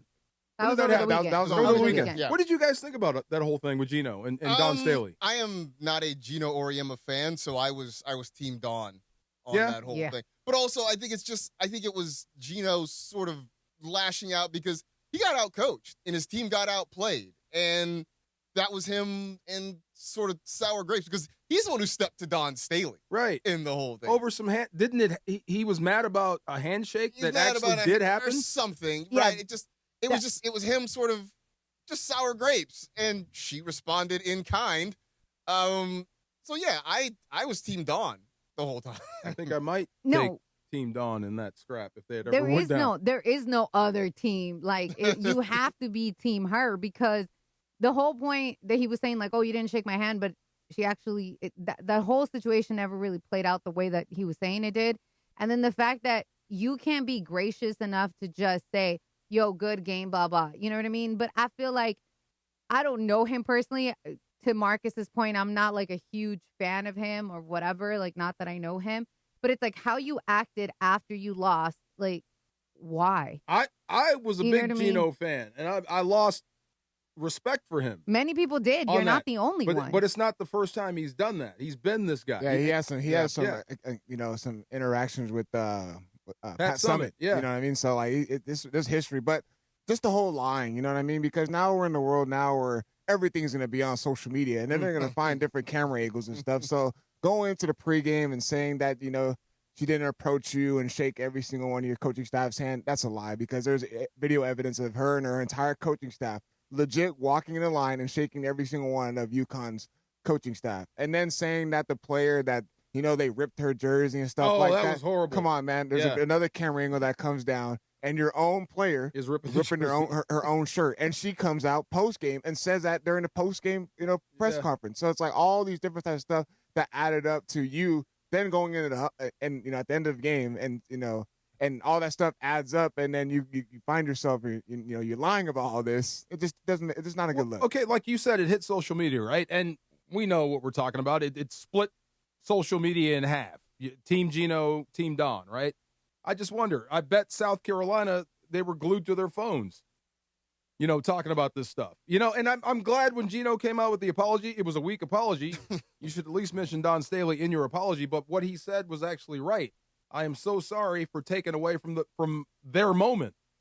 That should have been South Carolina's, their moment. And that was the ego, bro. Like, his ego got bruised and hurt, and it's like, man the bleep up. Right. Like, seriously. What I mean is, he's right. It did take away from their moment. So instead of celebrating beating UConn and getting ready for UCLA, I'm just guessing What do you think they were doing with their phones all night? Yeah, and Dawn talked about that. Like when they asked her about Gino, she goes, I don't want to really discuss that because I don't want to take away from my players. I don't want to go for it. Yeah, that's a Gino question, right? It really is a Gino question. I haven't heard from Gino, so I have not. I haven't. I mean, I got 800 text messages, so I don't know if he texted or not. But that's not, like, I don't want to, like, it's UCLA's day, right? And let's keep it UCLA, them winning the national championship. Again, I will address all of that at another time. It's just not this weekend. Like, we're not going to damper UCLA's day with it. We can talk about South Carolina, us losing. We could talk about, UCLA winning the national championship and what's great about our game today. Yeah, see, that's what I mean. Like 800 text messages. You're answering the phone. You're constantly being asked about it. It kind of takes away from your own and saps you of your energy. Remember Eugene Robinson? Yep. Now, he's a friend of mine, but I got to bring up that story. This is the guy that got arrested the night before the Super Bowl for soliciting, right? It's not just him. The coach was up. The GM was up. The players were up. You got to find out about this stuff in the morning. So all you're thinking about is that and not the game. And Denver absolutely stomped them. Yeah. You know what I mean? It took their focus. So when I watched that, and I'm going to ask JB this in a few minutes, was it just UCLA or what the hell happened to South Carolina? You know what? I'm so glad, though, that it was Dawn and Corey Close at the end because these are two women that really embody and love the game of basketball. And they want their women to succeed. They want their team to succeed. And the way they carry themselves with such grace, I love that. Like, we had Corey Close here, and the way she talks about her team and the way that she cares about her team and the game of ball and just, evolving that. Like, I love that. And Dawn Staley is the same way. Yes. And the fact that when she when she talked about, she's like, you know what, I can swallow this. Like, I can swallow this loss because of who won. Like, to me, like, that talks volumes about her as a coach, as a woman, like, representing that sport, especially women's basketball, having, all eyes on them. It's like, I love that. And I'm so glad it was them two going at it versus if it would have been Corey and Gino. Oh, you know what I mean? Like, yeah. I think Gino embarrassed himself. Yeah, I was thinking there's something wrong with asking Dawn Staley that after the national championship games. I feel like after the UConn games, the moment's over at that point. Like, after the national championship game, it is, like she said, it should have been about what happened between UCLA and South Carolina. Like, well, what happened there's no point. Between UConn and South Carolina was the best thing that ever happened to the Bruins. They're completely focused, and they're worrying about that and then the game. So can you, since I told you the Viagra story, can you get Lauren Betts on the show? I am trying really hard to get either Lauren Betts, Gabriela Jaquez, or Kiki Rice. Like, I'm trying. Great weekend for the Jaquez family. I know. Son scores 30 in the league. Daughter wins a national championship. I told my daughter, I paused it when they showed the family. That's what I want. See that? Give me this. I want to be the dad in the stands, just beaming. Give me that. Yes. So I'm trying because the girls are busy. Obviously, they're getting requests like crazy. But we've been, I do have a cool relationship with the PR team at UCLA. And I know that Mason and Ireland were trying to get Coach Corey Close. So I was like, all right, we had her on. Y'all can have her on. And, like, let's be, so I was like, can we get Lauren Betts? Yeah. They're like, all right, we're working on it. So I'm working on it. I wish. Very long way to say I'm working on it. Have you ever cut down a net? I personally have not cut down a net. No. That looks so cool. I mean, that's so awesome. I love that tradition. I have like on an old basketball net I was replacing. Have you cut one? But not like in a celebratory way. No, I have not done that. We're gonna talk to JB Long coming up. Get his thoughts on UCLA's championship, the tournament in general, maybe just the state of women's college athletics, at least college basketball. That's coming up next. Travis and DeMarco, Marcus in for Trav here at ESPN LA. Here we go. Going to be a party, Tuesday night, ESPN LA and Pchanga Resort Casino coming together for a Lakers watch party. Lakers Thunder. We're going to have raffles, photo opportunities, and tons of giveaways. Go to ESPNLA.com right now. Click the Lakers Pchanga logo. Make your reservation to join us at Kelsey's. Don't miss this one, Tuesday night, 7 p.m. Lakers Thunder watch party at Pchanga Resort Casino at Kelsey's. Go to ESPNLA.com right now and make your reservation. Oh, All Lakers fans, be there. Welcome to Head to Waba Grill for $5 happy hour weekdays after 3 p.m. and try our new Chili Crisp Dumplings paired with a premium with beverage drink like our new Strawberry Watermelon Lemonade Energy Refresher. Both for just $5. Only at Waba Grill. It's designed to excite even the most refined palate. Tee off on one of our 2 PGA-designed golf courses, a favorite among seasoned golfers. Then relax at our Oasis pool or indulge in a rejuvenating spa treatment. Discover luxury hospitality at its finest at Pacific Palms Resort. Feel the vibe, the speed, the adrenaline. The Acura Grand Prix of Long Beach roars back April 17th through 19th. It's a pulsating 200-mile-per-hour beach party. 6 races featuring the sleek MTT Indy cars, IMSA sports cars, and more. Saturday night, rock out with Kings of Chaos. Kids 12 and under free with a ticketed adult. Tickets at gplb.com. The Acura Grand Prix, April 17th through 19th. The Long Beach vibe is back. You've said it before. This will only take a second. Just a quick glance. A fast reply. But on the road, seconds don't wait for you. They decide everything. Who stops, who doesn't, who makes it home. So next time your phone lights up, ask yourself, is this distraction worth a ticket or even a life? Put the phone away or pay. Paid for by NetSide. Harry Douglas here. Game day brings the excitement. Your stay should feel just as memorable. With Marriott Bonvoy, official hotel partner of the NCAA and U.S. Soccer, you're connected to a portfolio of brands designed for how you travel. Some offer complimentary breakfast, others give you room to spread out, space to stay productive, or extended stay comforts. So whether you're a traveling fan or part of the team, Marriott Bonvoy celebrates the moments that live on before and after the game. Marriott Bonvoy, where game day checks in.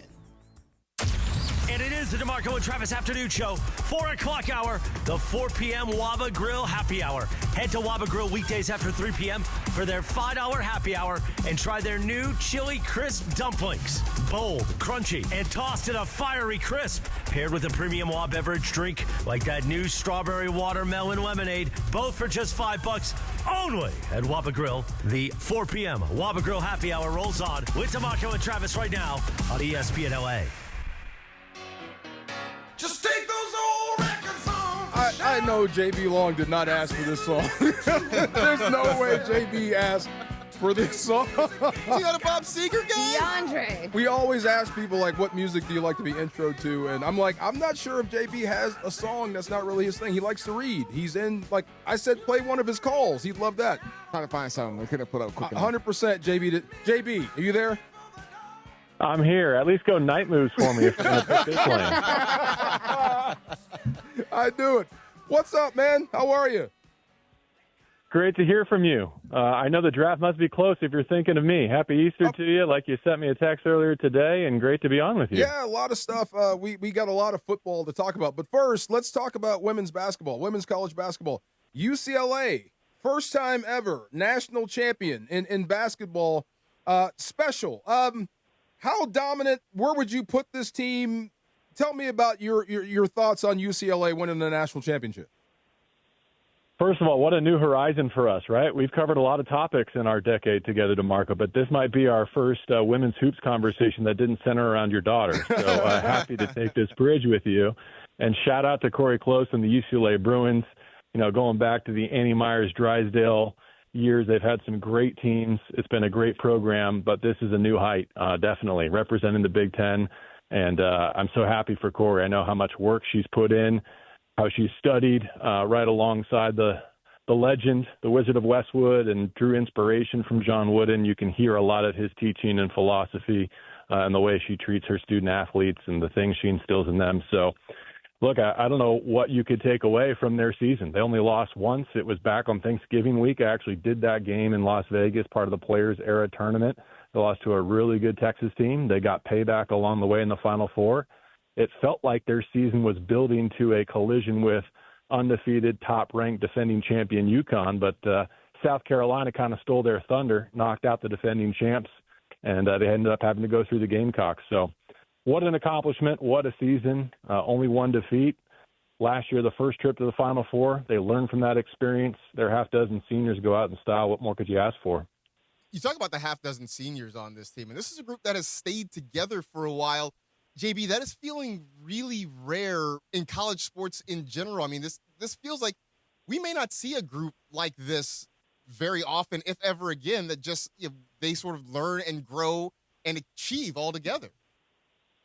How wild is it that the transfer portal literally opens today? Like, you crown a champion, you cut down the nets, and then you start changing seats. It's incredible, but you're right to point that out, and I think they knew they had something special. I think their leadership, both from the coaching ranks and their captains, a huge part of that.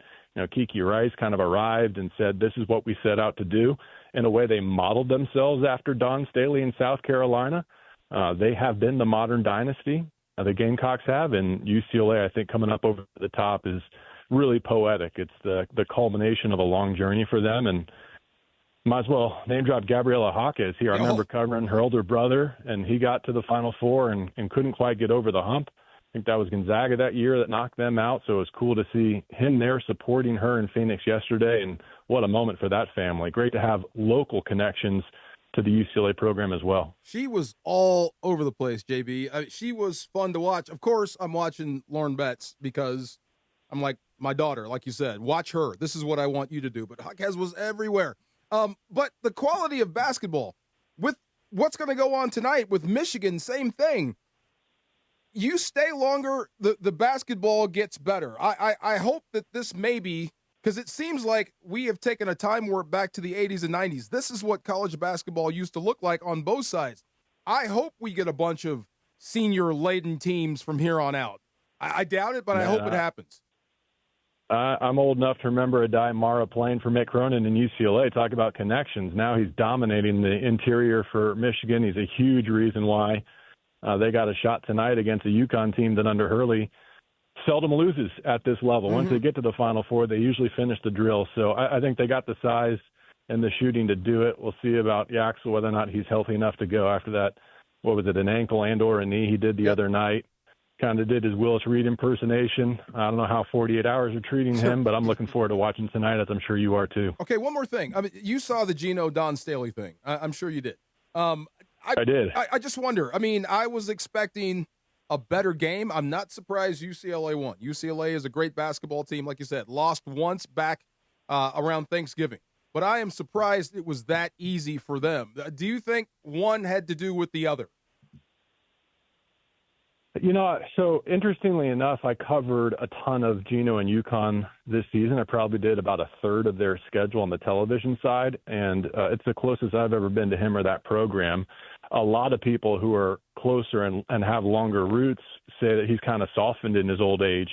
So I was surprised to see that be the ending note on this season, because he has become, I think, more gregarious. He's always been a good ambassador for the sport. Obviously, he's a 12-time national champion. His resume speaks for himself. But that was an unfortunate moment. You know, I think he and Don Staley have a competitive professional rivalry.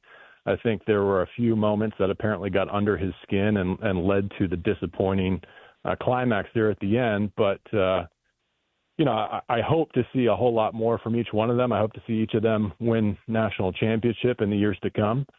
But, you know, I haven't had a chance to connect with him or get a sense of what his thinking was at the time or why he reacted that way. I've only read his public statement and his apology, which, you know, you can debate amongst yourselves whether that was sufficient or not. As of last check, unsure whether he and Don have even connected personally behind the scenes. Yeah, watching this tournament, just kind of observing it, obviously the championship game turned out to be a much more lopsided affair than anybody would have imagined. And I know that was kind of a theme. It seems, JB, like there is a lot of strength at the top when it comes to college basketball, and then there's sort of a wide chasm between sort of the upper echelon and versus everybody else. I know the game has grown. It's incredibly popular. Do we need to see sort of that other group catch up to the teams at the top for this sport to continue to grow? It's an interesting question. I'll take it from the women's side first. There's still a pretty clear distinction between the haves and the have-nots. There are just more haves now, if that makes sense. Texas is in the mix. TCU is in the mix. Michigan is there, right? We've seen some West Coast programs. USC is going to come back in a big way next year. We know that. On the men's side, it's tough to say, because I think you look at like a Dusty May and the investments that Michigan have made, you have the power to flip from an also-ran to a champion if you're willing to dedicate the budget to it and can recruit to it and then have the scheme and the X's and O's to bring it all together and make it happen. I think on the women's side, it's still the traditional powers who are investing in and have the basketball resources to make their way through a full season and put themselves in a position where they still have the regional hosted model, right? So if you're a top seed, you're almost guaranteed 2 wins to begin the tournament before you go to your regional. And that leaves us with, more often than not, the top seeds making it to the Final Four, all 4 number ones there like we saw this season. That happens in men's basketball too, just not as consistently. You know, I'm not going to let you out of here without talking about the Rams or the draft for a hot minute. Please. I just, real quick, we were talking about this earlier. I was texting back and forth. The backup QB situation. Stafford is the guy, and I still can't believe some people think it's. I'm reading this headline. It says controversial MVP Matthew Stafford. Get over it. He was the best player last year. But behind him, how much pause does that give you? That's unsettled right now. You know what I thought of, DeMarco, since we were texting earlier this afternoon about what was the deal with Cousins, how real was that, where is Jimmy Garoppolo at in all of this? I don't know. I'm not speaking for the Rams on this when I say this, but if I were the Rams, I kind of like having that chair vacant going into a draft because it forces the other teams drafting around you to respect the possibility that QB2 is in the pool, right? And so if you're a team that has an eye on a quarterback and you see the Rams ahead of you on the draft board, isn't there the chance that instead of Garoppolo, they're going to plug in your college quarterback? Yes. Again, I'm not saying that's part of their strategy, but if Jimmy Garoppolo is still considering his options, if he's in no rush, if he knows that the offseason program is still plenty of days away for him to show up and do what he did the last couple of years with the Rams, then I'm okay with not filling out officially your quarterback depth chart just to keep all avenues available to you. That's pretty damn smart. That's really diabolical thinking. Again, I never crossed my mind until you said it. You're exactly right. I would keep everybody up at night. But, I mean, that would be wild if the Rams all of a sudden at 13, if they stay there, decide to select a rookie quarterback. That would make for an interesting offseason. I'm not even saying at 13, but it's probably the most decent threat or your second rounder would be, right? Whereas if you had Jimmy Garoppolo signed up and the other 31 teams understand that you're in championship mode, maybe that presents a different front. So if you were selecting, which side of the ball? Does it matter who's there? I know most people like you believe this, you draft for value, not for need. So, but if it came down to it, which side of the ball gets that first rounder? Yeah, I think there's 2 areas that you can never have enough of. Playmakers with the ball in their hands, that would be offense, and then pass rushers on the defensive side. So this seems like a draft where if you have all your holes plugged up and you can sit and wait and let the draft come to you, not only might you end up with a great player, you might end up with an opportunity to move back and still get a great player. So I think that's probably my dream scenario for the Rams in a couple of weeks is to be able to drop back a little bit, still catch someone who fills one of those 2 needs, a playmaker with the football in his hands. A pass catcher is probably the label that I would use so as not to delineate between tight end or receiver. And then anyone who can rush the passer is always going to be in demand, especially when you look at the current construct of the Rams depth chart and you look at the couple of most recent champions, right? The Philadelphia Eagles had more pass rushers than they knew what to do with. So did the Seattle Seahawks. It's no mystery. I think the Rams would go looking in both of those directions. That being said, in abstract, not naming any names here, but if the Rams could come away with offensive tackle depth, someone who has starting potential and can pop in and play some guard too early in his career and still get that pass catcher, then I wonder what sequencing makes the most sense. Would you rather have a first-round tackle and a day 2 receiver or a first-round receiver and a day 2 tackle?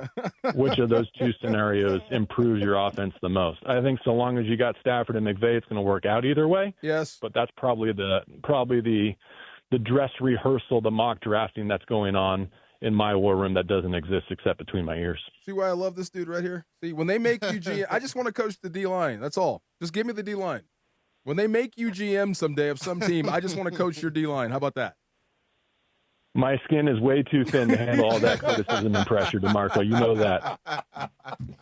You make me think. I love it. I cannot wait for football season. This is going to be so fun. What about tonight? You got a prediction about tonight, the national championship? Do you have a dog in the fight? Would you like to see Michigan win a national championship in basketball? My time in South Bend is probably a little too close to Ann Arbor to go down that pathway. I'd probably prefer to see the Connecticut Huskies win it. That being said, I like the Wolverines. If forced to choose, I would pick Michigan. And, what is it? The Big Ten drought, I think, was 99 was the last Big Ten women's champion, and 2000 the last men's champion. So what if they do it within a span of, say 28 to 30 hours? We'll never hear the end of it. We'll never hear the end of it from Big Ten people. It still took a school from Los Angeles to get it done, no matter how. Damn right. There you go, JB. Yes, sir. Oh, JB, man, we appreciate the Yes, time. sir. Looking forward to football season. We'll be here before we know it, man. JB, take care. Hopefully talk to you soon. One segment closer to your Monday night and to football season. Happy to get it done. See you guys. You got it, man. Love that dude. Love that dude. Love that. I will tell this story until I'm blue in the face. When the Rams won the Super Bowl here, when we finally wrapped as a show, JB was about as drained as I'd ever seen a person in my life outside of Sean McVay. I kid you not. Like that wave was awesome. He wrote it. He killed it. The calls were great. And the energy he brings and how smart he is. You can tell, right? Yeah, of course. Just love that dude. He's the guy that reads like 100 books a year. He's one of them dudes. Yeah. I'm talking about movies. He's talking about books. Yeah. Yeah. See, that's the other one. Yeah. Why don't you ask more about the books and not the Viagra guy? You can't do an intro with books. Like DeAndre can't read a book. You don't on need the to know rejoin, who that is, right? Like, whatever. You really want to know who this Viagra No, guy is? I don't care about the people in the chat are like naming names just Oh. to see if they can nail the name. Well, keep asking me off air. If you get it, yeah. Okay, But keep them coming, Chet. That's just from old Rams fans. I mean, like I said, he hits like a truck. He knocked out Keenan McCardell. I'll give you another hint. He went toe to toe with Ironhead Hayward like 4 times in a row. Wow. Like, this is when Ironhead was like a 315-pound running back for the Atlanta Falcons out of the run and shoot. Right. It was damn scary, and he took him head up at least 4 times. That'll give you a hint.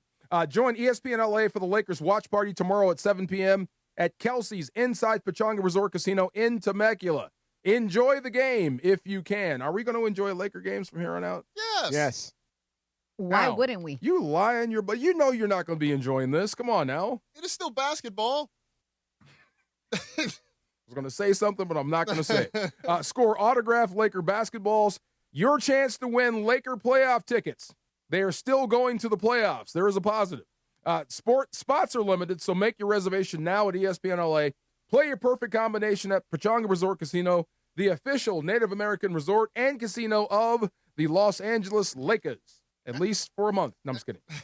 We got a little tip or no tip coming up. By the way, I can give you a tip. The Dodgers have a 2-1 lead, top of the 3rd inning in Toronto. Maybe talk about that a little bit later, but in the meantime, stick around. Travis and DeMarco. Marcus here for Trav here on ESPN Los Angeles. What a win for the Kings on Saturday. 6-7 in overtime. And now it comes down to this. Tonight, Kings and Preds. Playoffs on the line at Crypto, 7:30 p.m. Kings and Nashville. And after the game, your chance to talk to me, Sam Boney, right here on Kings Talk. Tonight, Kings and Preds, 7:30 right here on ESPN LA. Your home for Kings hockey. John Ireland here, and before the lights come up at Crypto.com Arena, make your night legendary at Javier's downtown. A SoCal tradition for decades, Javier's is where timeless recipes meet modern elegance. Handcrafted margaritas, premium tequila, coastal Mexican flavors, always a part of the celebration. Whether you're courtside or catching a concert, start your evening where LA gathers for that unmistakable Javier's experience. Javier's newest location is just steps from the arena. Javier's downtown. Tradition, taste, and an amazing start to your evening.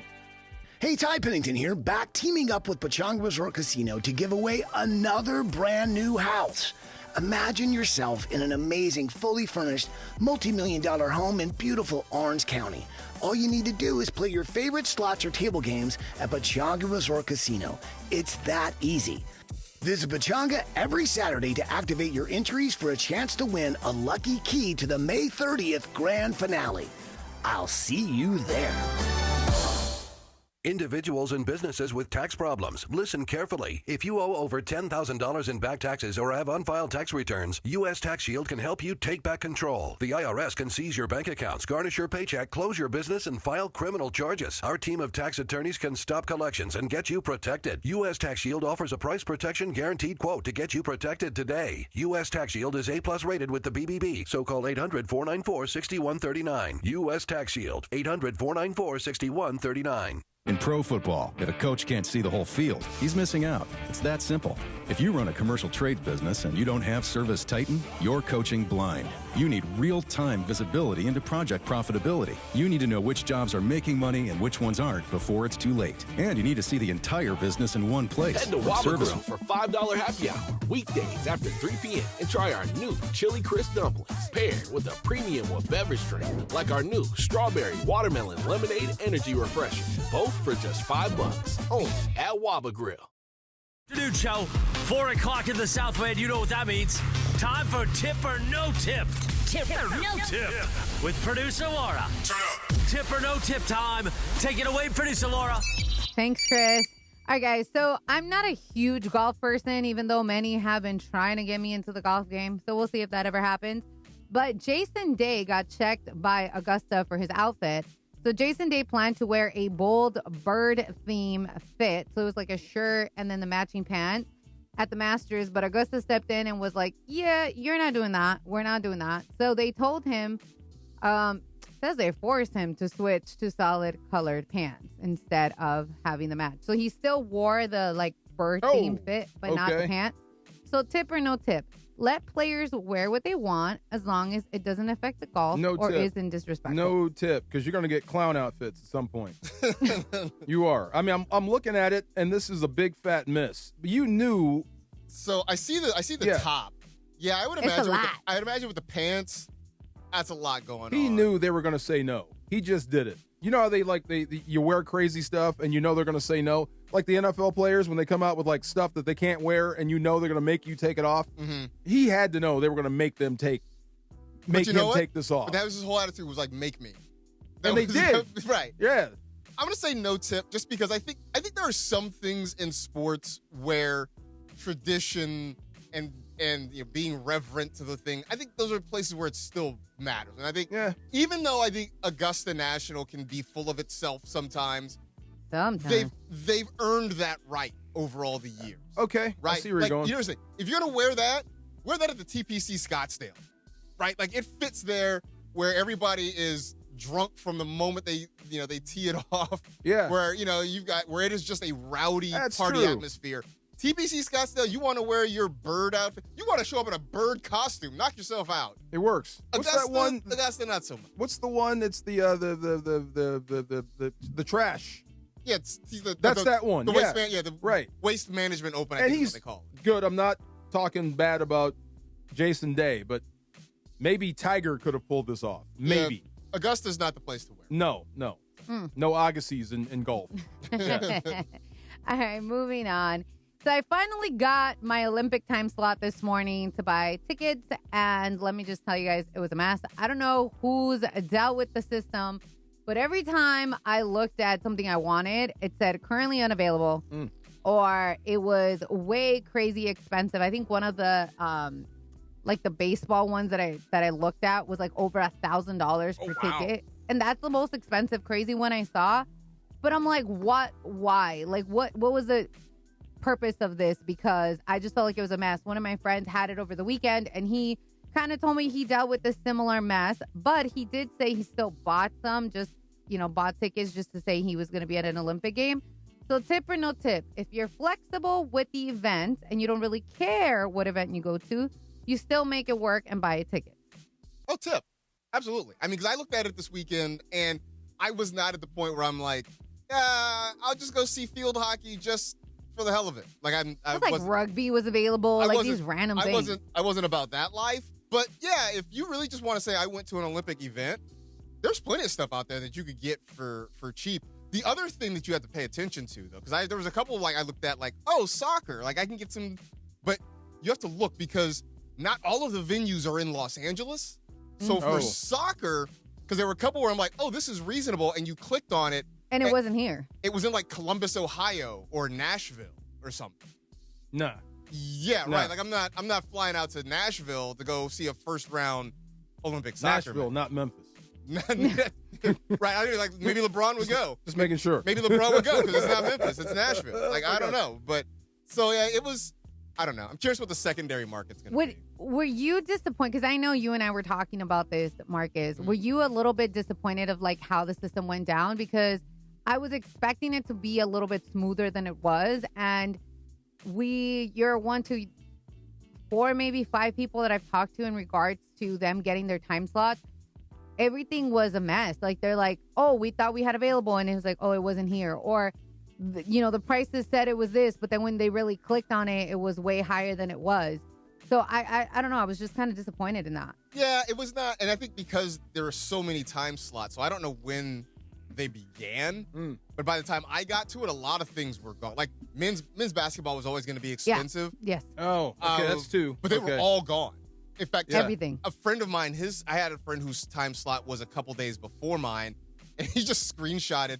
He just, for a laugh, wanted to look at what the final cost for men's basketball. What was it? They started at $10,000. Woo! Okay. Okay, so the baseball one isn't even out of pocket for $1,000. I think it was like $1,400 when that one's $10,000. For the Summer Olympics, it's 2 things for me. And you reminded me about basketball. Mm-hmm. It's track and field. And track and field was crazy expensive. I only want to be there for the 100. So that's what I care about. The 100-meter dash, I want to be there for that. I wonder what that ticket is. A $1 $1,000? They were pretty much all gone when I looked. Really? So Okay. Everything. They were sold out. I can show you because I still have access for 48 hours. But my friend was really looking for artistic gymnastics. And he's like, hey, because we didn't know if like every day or every block was going to have a little bit of tickets allocated for that block. Because you don't know, right? He's like, can you check for me? So I checked. Everything was gone. And I'm like, I didn't know artistic gymnastics was that in demand. I just Like, think it's crazy. gymnastics in general. Oh, okay. I was like, that's crazy. I was also upset because like going to an opening ceremony is sort of on my sports bucket list. Oh, okay. And those I think were all gone. Like, Yeah? immediately. That made me sad. No, I don't I know. want to go to Olympic Village. Nah. Well, is that three Viagra? Yeah, I was will, gonna say. Yeah. You gotta take your old buddy with that you. was you him, know? not me. You gotta take your old pal with you. He's gonna have the goods for you, D. All right, let me sneak in one more. All right, so Blake Corum is backing his former Michigan teammate J.J. McCarthy despite a rough start to his NFL career. I'm going to read you the quote, and then I'll do the tip or no tip. He said, the ceiling is so high for J.J. You've got to think his rookie year, he went down with the injury. Last year, he had a bunch of injuries as well, so he hasn't been on the field much. He hasn't really had a lot of playing time that quarterbacks need. It's a lot different going from college to NFL. JJ is a general. I think he's going to take the challenge that they've been giving him. Obviously, bringing in Kyler Murray, there's going to be a competition. He continues to say really nice things, and then he says he still has the pencil in his own hand. He's still writing his story. I think this is going to be a great year for JJ, and I'm super excited to see him prove everybody wrong. So, based on all the cackling here, I don't know, but tip or no tip, you agree with Blake Corum that JJ still has the pencil in his hand. I'm going to go tip. Look, he knows him better than we do. They were teammates. So he still think there's some fight there. And I'm not ready to throw the guy out. There's just no way in hell that he's going to beat out Kyler Murray. It's just not going to happen. I mean, I say no tip because we can say all we like about a guy, but the team will tell you how they feel about that guy. And I think bringing in Kyler Murray, they brought in Carson Wentz. Yeah. Also. And he lost, and he was losing like starting roles with Carson Wentz. Like towards the end of the season, Carson Wentz was literally starting in some of those games. The Vikings have told you how they feel about J.J. McCarthy, but I have no problem with Blake Corum backing his guy. Yeah, it's his guy. No problem. I got no problem with that at all. Yes. But I think the Vikings. What's he going to say? He sucks? The Vikings have told you how they feel about J.J. McCarthy. I think it's going to be fast, and it's going to be very, very quick. Like how fast that job goes from open to Kyler Murray's. Like that. Yeah. Yeah. Dodgers in Toronto. They are playing right now. They got a 4-1 lead as they head to the bottom of the third inning at Rogers Center. Don't you get tired of winning? No, not even a little bit. We'll talk about that and maybe some bad news for the Dodgers, such as it is. That's coming up next. Marcus in for Trav. DeMarco and Trav here on ESPN LA. Hi, it's LeBron. The Lakers play here. 710 ESPN. KSPN, Los Angeles. A Good Karma Brands radio station. Here we go. Going to be a party, Tuesday night, ESPN LA and Pchanga Resort Casino coming together for a Lakers watch party. Lakers Thunder. We're going to have raffles, photo opportunities, and tons of giveaways. Go to ESPNLA.com right now. Click the Lakers Pchanga logo. Make your reservation to join us at Kelsey's. Don't miss this one, Tuesday night, 7 p.m.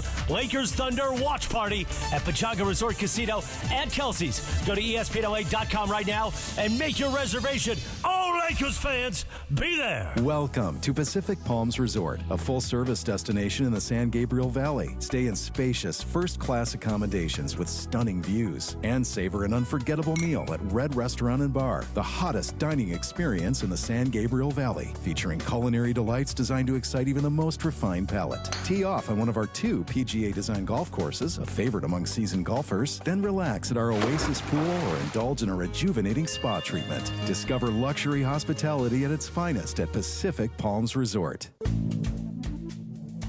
Good Karma Brands is proud to be an equal opportunity employer, providing equal employment, development, and advancement opportunities to all teammates and applicants. To learn more about careers with us, please send an email to talentacquisition@goodkarmabrands.com. That's talentacquisition@goodkarmabrands.com. Evan Cohen here. Game day brings the excitement. Your stay should feel just as memorable. With Marriott Bonvoy, official hotel partner of the NCAA and U.S. Soccer, you're connected to... Oh, Lakers fans! This is when we don't give up hope, and we gather around together to watch the Lakers against the Thunder Tuesday night at Kelsey's at Pchanga Resort Casino. Tuesday night, 7 p.m. at Kelsey's. We're going to party, watch the Lakers game together, win fabulous prizes, and cheer on our purple and gold. Here's what I want you to do. Go to ESPNLA.com right now. Click the Lakers Pchanga logo. Make your reservation to join us Tuesday night at Kelsey's at Pchanga Resort Casino with ESPNLA for an official watch party. Who stops? Who doesn't? Who makes it home? So next time your phone lights up, ask yourself, is this distraction worth a ticket or even a life? Put the phone away or pay. Paid for by NetSide. It's DeMarco Farr and Travis Rogers. I know just enough to pretend that I know what I'm talking about. That, by the way, goes for almost everything except for drinking and baseball. Afternoons with DeMarco and Travis rolls on. Puppy power! I did not know you had that in you. Come on, I just love that show. Come on. Back to the guys. Wait a minute. You've been hanging on to that one too, huh? Okay, I had not heard that. I saw that Mario did that rejoin. Yeah. But I hadn't heard it. And I'm like, oh, that's awesome. Scrappy-Doo. Puppy power. That's Yes. awesome. They used to make me do that when I was a rookie. Shut up, That was my Beto. nickname. You were Scrappy-Doo? They called me Scrap. I would try to fight every day, and I was like short. So you're Scrappy. It became Scrappy-Doo. What's up, Beto? Beto, what are you doing? What's going on, Beto? Beto, are you okay? Can you hear us? Beto's in his own world right now. Yeah. Beto's on the injured list. So we lost Luka, Austin Reaves, and Beto. Trying to figure Come where on. you can plug in. We've got no shot. There he goes. Yeah. He needs What's the score of the Dodger game? 4-1 Dodgers, bottom of the third. Who was on the bump today?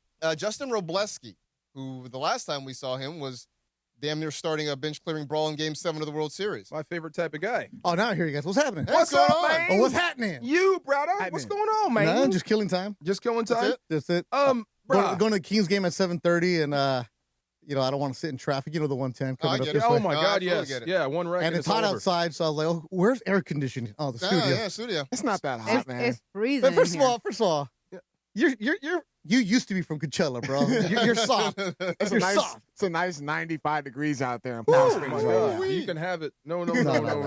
So what's been happening in Lakerland, man? All right, so Dodgers are up 4-1. That's Dodgers it. up 4-1. Dodgers up 4-1. They'll be back next week, right? Oh, Serious? yeah. So wait, I mean, are the Lakers officially cooked? Again. Yes. So Cinco de Mayo weekend. Oh I'm going to be in my Vegas.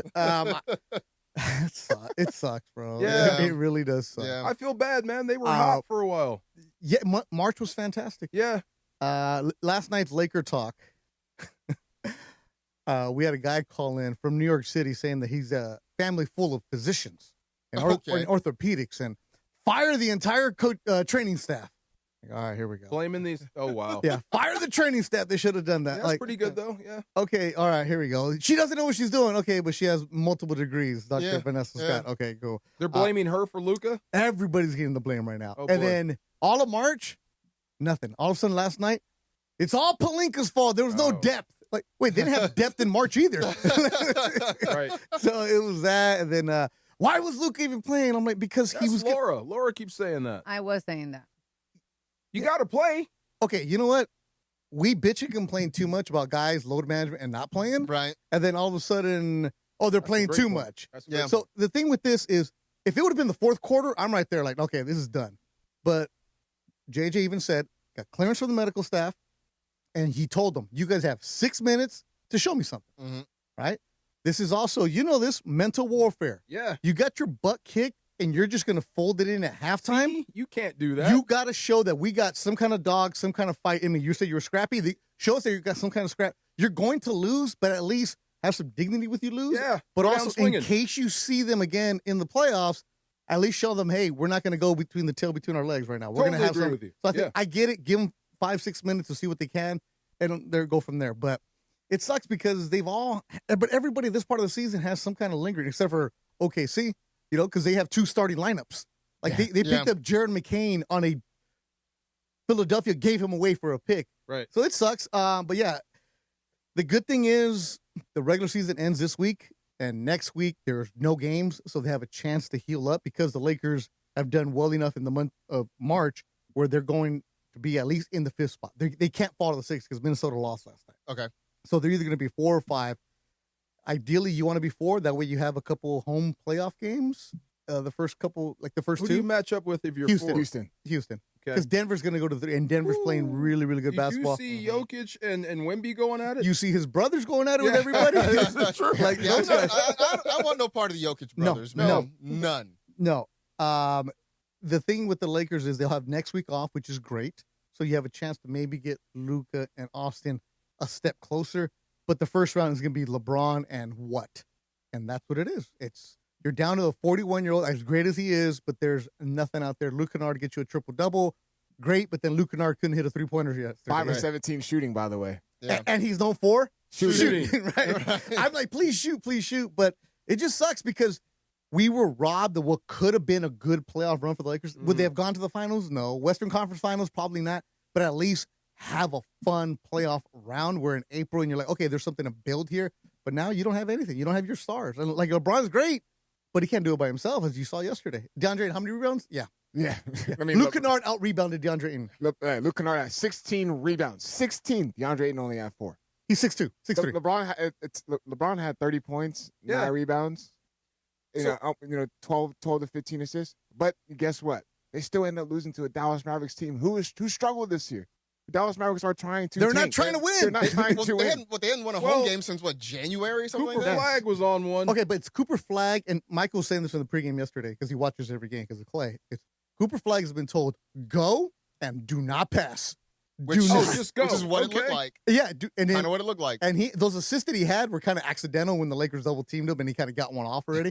But we want you to take your lumps as a 19-year-old, shoot as much as you can, learn as much as you can, and we don't care what your numbers look like. Just get the experience for Cooper Flag right now. Real quick, do you think he's going to be? What do you think Cooper Flag turns into?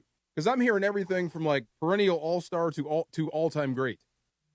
I'm like, really? I'm not ready to go all-time great, but I think perennial all-star is legit. He will be a multi-time all-star. And again, if everything goes right, and you've heard about this kid since he was 14 years old. Like he's from Maine. From Maine, but then his parents are ballers. Both his parents are legit ballers. The dad is in like men's leagues right now, still hooping people. He's hooping. No, legit. No, but he's not playing like 40 and over. He's like in the open division against like college kids, dropping it on people. Wow. And then, but it's a baller family. And they realized with Cooper early on, okay, you're going to outgrow Maine. You're going to outgrow the Northeast. So that's why they sent him to the prep academy. They went to Montverde and stuff like that. Yeah. So that's where he was going. Like, they know what he is. But the reports are this kid is like legit hard worker, wants to put in the work, and he's only going to get better. All-time great? I don't know. I mean, it's hard to say when you're 19. It's a high bar, man. But he's going to be a guy who's going to be all NBA, all everything for a long time. Most points ever scored on LeBron by a rookie. Yeah, but I mean, most points scored by a teenager. Yeah, you had the oldest and the youngest, right? But a teenager and a 40-year-old scoring 20 in the same game, it never happened before yesterday. But at the same time, is LeBron really trying to like play defense here? Like, is anybody in the Lakers trying to play any kind of defense here? So spinning it forward for the Lakers, though, right? You got a handful of games left in the regular season. We are hoping it's a good playoff stay, but it might not be. What do you do if you're JJ? Are you developing? Are you looking at this to figure out who's going to be on the roster There's no developing next year? here. Like, No. What do you do? JJ does not like young players. He is not here to He's develop. got stuck with a lot of them right now because And they they're don't have a not choice. playing. Kobe Buffkin, Adu Thero, guys that could have played. So the G League yesterday, the South Bay Lakers, our team, right? I saw you there. So much fun. Oh, it's a lot of fun. So they lost yesterday in the semifinals of the G League playoffs. Right. The Lakers recalled players that were on the G League because they needed depth last night. Didn't play them. Like, But Buffkin played a little bit. Like 4 or 5 minutes, whatever. But his production was like real quick. Like, okay, well, you're not gonna do anything. That's why the this game. G League. But again, the G League, they're not trying to win championships. They're trying to develop guys. Like, dude, could they have used them? Absolutely. But any of the two-way players got called up yesterday because in case of injury, you need these kind of guys. JJ's not there to develop. JJ's there to coach a team that's going to win. Right there, they're not there to, hey, what are you going to be? Because Dalton Connect, that was the case. He would have been playing. Yeah, like you don't see these guys anymore. But it sucks. You're going to play out the string right now. You're going to see what you can get, and you're going to get the first round against Houston. And I know Houston's been up and down, but Houston right now, they're winning. They're playing good. They're checking their Eagles a little bit. KD's getting along with everybody. No burners at all. So For now. no burners. Until things go sideways. But I mean, that's the fun part. That's the fun part. It just sucks, man. Yeah. So Cinco de Mayo, I'm going to be in Vegas. Because there's a fight. Zurdo Ramirez is going to fight Benavidez in Vegas. So I got asked, hey, are you available this week? I was like, I don't know. Wait, which Benavidez? David Benavidez. Oh, no. Okay. Yeah. So are you available that week? I was like, I don't know. My Lakers schedule depends on the playoffs. As soon as I got the text about Austin Reaves, I wrote back. What'd I tell you? All week. What's up? Make plans for when May. you need me. Yeah. Wow. We'll go to Kentucky Derby, bro. Like, Make plans for May. It just sucks because I thought they were going to have a good run. And it was going to be a fun run. Because you know this, in L.A., when the Lakers are rolling, Come on. it's fantastic. Yes, sir. I mean, they're not going to be a championship team, but it's fun. Now that you mentioned that, I have a question. And I know it's going to be tough for you. But if I'm the Lakers, there's no way I'm putting Luka back out there. I got to think. I got to think long term with this, man. Why would I put him out there for a situation where you're probably not going to win a championship anyway, with a guy that's been dealing with hamstring injuries before? Because Luka wants to play. I'm sure Giannis wants to play. I feel what they're doing, Milwaukee. I don't care what your feelings are. You're our number one asset. The last thing I need you to do is go out there and get hurt. I see what you're saying, but Luka that's going to set the tone for everybody else. If you're coming to the Lakers, you see what I'm doing right now. I'm battling. I have one leg. I'm going to come out there and fight for you. I don't think he's going to be healthy enough to be back in time because I don't think they're going to get past the first round. They have a puncher's chance, but it's going to be tough. Again, if you're Luka, you're flying to the other side across the pond, which is not easy. I don't care if it's a PJ or whatever it is. It's still a long-ass flight. Long flight. And to get treatment, you're doing that in hopes of coming back. You're not doing it in hopes of shutting down. So he's going to do what he can do. Or I'm getting started on my vacation. But the treatment that he's But that's getting, not his attitude. Though. That's not his attitude. I'm saying the treatment that he's getting though is that as soon as he comes back out, it's like a 5 to 6 hour thing. He's gonna have to continue to do. Like it's not gonna be a one time thing. It's gonna have to be numerous times where he's gonna keep on getting that same stem cell shot. So it just the real scenario of them beating, most likely they're gonna match up with the Houston Rockets of how things are playing out right now, especially how Denver's winning. Denver's got the Philadelphia 76ers, where we do believe that they should win that game, and obviously with the Lakers playing the Thunder tomorrow, we probably will see a switch in the standings if things play out that way. So the scenario of them beating the Houston Rockets, it's we're giving it a puncher's chance because what we've seen their cards were, and seeing how they were able to defend against Kevin Durant, anything could happen, and seeing how that situation is. But I just go back with the recent game. We literally just watched the Dallas Mavericks game, and it's a Dallas Mavericks team that's trying to lose, and Cooper Flag is getting 45 points. But the way he was getting 45 points, he was going at Luke Kennard. And then you see Marcus Smart still out of the lineup. He still was questions with him if he's going to be able to come back, if he's going to be able to be healthy, which he's going to come back come playoff time. But just those holes are still, you don't have two of your main guys.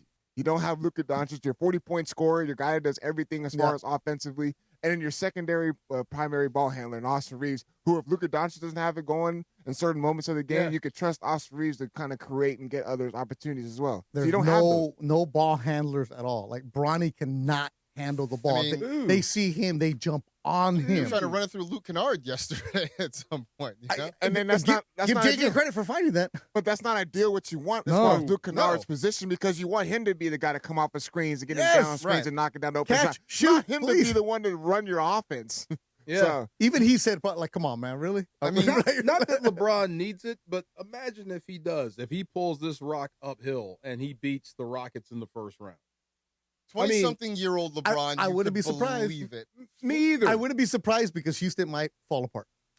They could. They could help you. It's not because the Lakers beat them. It's because Houston beat themselves. Yeah, That's a bad it cliche, just, but you it know, is. like LeBron at 41 is still light years better than we anticipated him being. I don't know that he can. I don't know that he can pull that rock up the hill at 41 with this supporting cast. I mean, it's not like when he took, you know, it was the Cavs with like, you know, the three of us and like a couple other dudes. He took them to the finals. Like, Anderson Varejao. Right, like this LeBron isn't quite Daniel that Gibson. LeBron. Daniel Gibson. Right. And that's Booby. You want to win? Let Booby spin. Booby. That's not a shot at LeBron. It's just that's just reality. That's You'll just never reality, live it you down know? if a It's just 41-year-old beats Reality. you. What's up, Marcus? What's going on, Beto? You're an ESPN employee now? I am You're a cast member? officially a cast Where member. do you make magic? I barely make it here in the NFL. But I I need feel like to that's a know. personal question. No, because NFL Network employees no, became ESPN Yes. employees. I know officially. that, but he needs to tell you guys his IT Oh. story with he's now understanding the issue that we have with Oh, you have to IT. use the ESPN.com? It's been Nah, it's been bro. a nightmare. Gmail over here. Durant Sports and Gmail. So I'm still Just text using me, bro. I'm still using my Gmail account, but like now, so I mean this is gonna be like inside baseball, right? Like I got two Sorry, ID we got numbers. nothing I else got two company ID numbers, and now I got to figure out a second login. But now I got to get verification codes, and nobody has these verification codes. Like I am in process with like two different IT people trying to help me out, get set up for things. All you need is Disney Blue Pass reservations. That's all you need, bro. I got, That's the only thing you need. I got the app. I got the main entrance pass. That's all you need. All right, cool. Everything else, just whatever. Call Laura. And the Fidelity 401k. Get it on that. I'll too. make sure I get that too. Wait, so they couldn't just merge No. your I don't know. current numbers? I've been asking that, and so far nobody seems to know. And I sit on hold, or I listen to the hold music. You know, You're a I patient guy. There's only so Big many, time, right? only Yeah. so many times I can hear a whole new world, right? You know, it just keeps you going on a loop. I love that song. All Come right, on. and so I'm trying to figure this all out. It has been frustrating to say the least. Oh, it gets better. Thanks. Wait, I wanted to hear the sound from the doctor. Yeah, I know. Because But I we think can you do- guys are absolutely insane trying to get Luka back out there. We can do that, and then we Yeah. can toss it You'll to make the it sound. chronic, and then that goes into All next right, boys, have a year. good show. No, you're not leaving just yet. Crosstalk is brought to you by Whatever. No, crosstalk. Whatever. We still have to talk about the Dodgers too. Yes. Who are just rolling. Absolutely roll it, even through injury. Like there's redundancy everywhere. Like, do you sweat at all? Does anything bother you as a Dodger fan? Nothing. Yeah, lots of things bother me. What? But like, I also have to remind myself that it's April and that these things are little things. Like literally, being a Dodger fan right now is having the biggest house on the block and complaining that you have a crack in your driveway. Nobody cares. Nobody cares except us. That's it. That's where it is now. Wow. You're a Dodger fan, are you? Well, if they pay me, yeah. If they pay you. If I got free tickets from my boy Galvan, yeah. But I don't know how to root for this team. Why? It's easy. Why not? It's easy. It's super easy. I mean, part of like sports is the struggle and See, come that- back They from. went like 30 years between World Series titles. But the last two seasons, I mean, come on. Enjoy this moment. What about it? Let me tell you it's this. hard to, yeah. I once got a letter that said, hey, because I did a couple of things when the McCourts were owners there, and I would do like speaking things. And they're like, hey, we filed for bankruptcy. I'm like, wait a minute. I was there when the Dodger players, they were going to get paid because the ownership filed for bankruptcy, Frank McCourt. And then you were in the clubhouse, and James Loney and a couple other players said, hey, are we getting paid? And they're like, no, yes, you're going to get paid. but there was some concern of like how because I missed all that. They really didn't know if they were getting paid. That's the dark if you're a player, you don't know no better, right? You don't know. Yeah. But you just hear bankruptcy. You just hear hey, bankruptcy, and it was all of it, and it was like, oh, they were going to get paid. It was perfect, and the union's going to make sure of it. But just the fact that you have an owner who is filing bankruptcy because he's going through a nasty divorce. Dodger Stadium, when the McCourts were there at the very end, went below 3 million fans. That's the other part. People started boycotting. So right now, you enjoy every damn moment. I just wish that Kulikus, but that's a different story. That's a different story. Look, I will say the name to you, Vladimir Spunt. Oh my God! You know. That sounds like something you catch. What is that? Vladimir Spunt was a Boston-based Russian psychic who knew nothing about baseball. A Boston-based Russian psychic? But he was a psychic, bro. He was on the payroll for 6 figures. Frank McCourt was paying him to watch games from his apartment in Boston and send positive vibes to the team. So the Dodgers were crazy back in the day. Yes. Okay. So because they went through that, that's why I don't get mad at people who are Dodger fans going hardcore about it because they suffered through that. They had some Grady Little days, they had some Davey Johnson days, and you had up until when Adrian Gonzalez got traded. Yep. That was a big deal because they traded Ruby De La Rosa. They made the trade with Boston. But the stuff that they were spending money on, McCourt employees who had a email and a phone at Dodger Stadium making 6 figures and nobody knew who they were. Right. Wow. Family members. It was just nuts. It was bad. Oh, it was just a piggyback bad. for them. Okay. Yeah. Well, so enjoy the Dodgers. I will, but like you're down. What they were down 6-1 in the 8th yesterday. Down 6-1. Yeah, and they came back to win. I mean, that's. Hey man, enjoy it. We may never pass this way again. You've earned it. You got to enjoy the highs. I'm with you. And see, that's that Bay Area attitude. No, man. I'm just saying it'd be nice. Charlie Finley hurt you, bro. You guys laugh at me because I used to like wrestling, right? But this is like when Hogan was on top. You know he's going to win every single match. But if you're a Hogan fan, aren't you happy? I guess so. You're right. I was very happy. That's a good point. Never thought of it. It's a Michelob Ultra Reaction Monday after back-to-back losses on the road. Beto takes his head off. The Lakers look to bounce back. Are they going to bounce back? Yay, nay? Bounce back? Yay. There you go. Bounce back. Final week of the regular season. Reaction Monday is brought to you by Michelob Ultra, a superior taste worth playing for. The official beer sponsor of the Los Angeles Lakers. Please enjoy responsibly. I hope he does it. I really do. I hope LeBron pulls off the miracle. Because as Morales would say, good for business. It would, but just how many it's good for me because I only get paid per game. So more games. I hope for you that there is a May. Yeah, please pay LeBron. Yay. I hope your Cinco de Mayo plans get ruined. No, but I mean, would it be nice, or what type of story do you think it would be? Because most crazy. people wanted LeBron out of here in a year.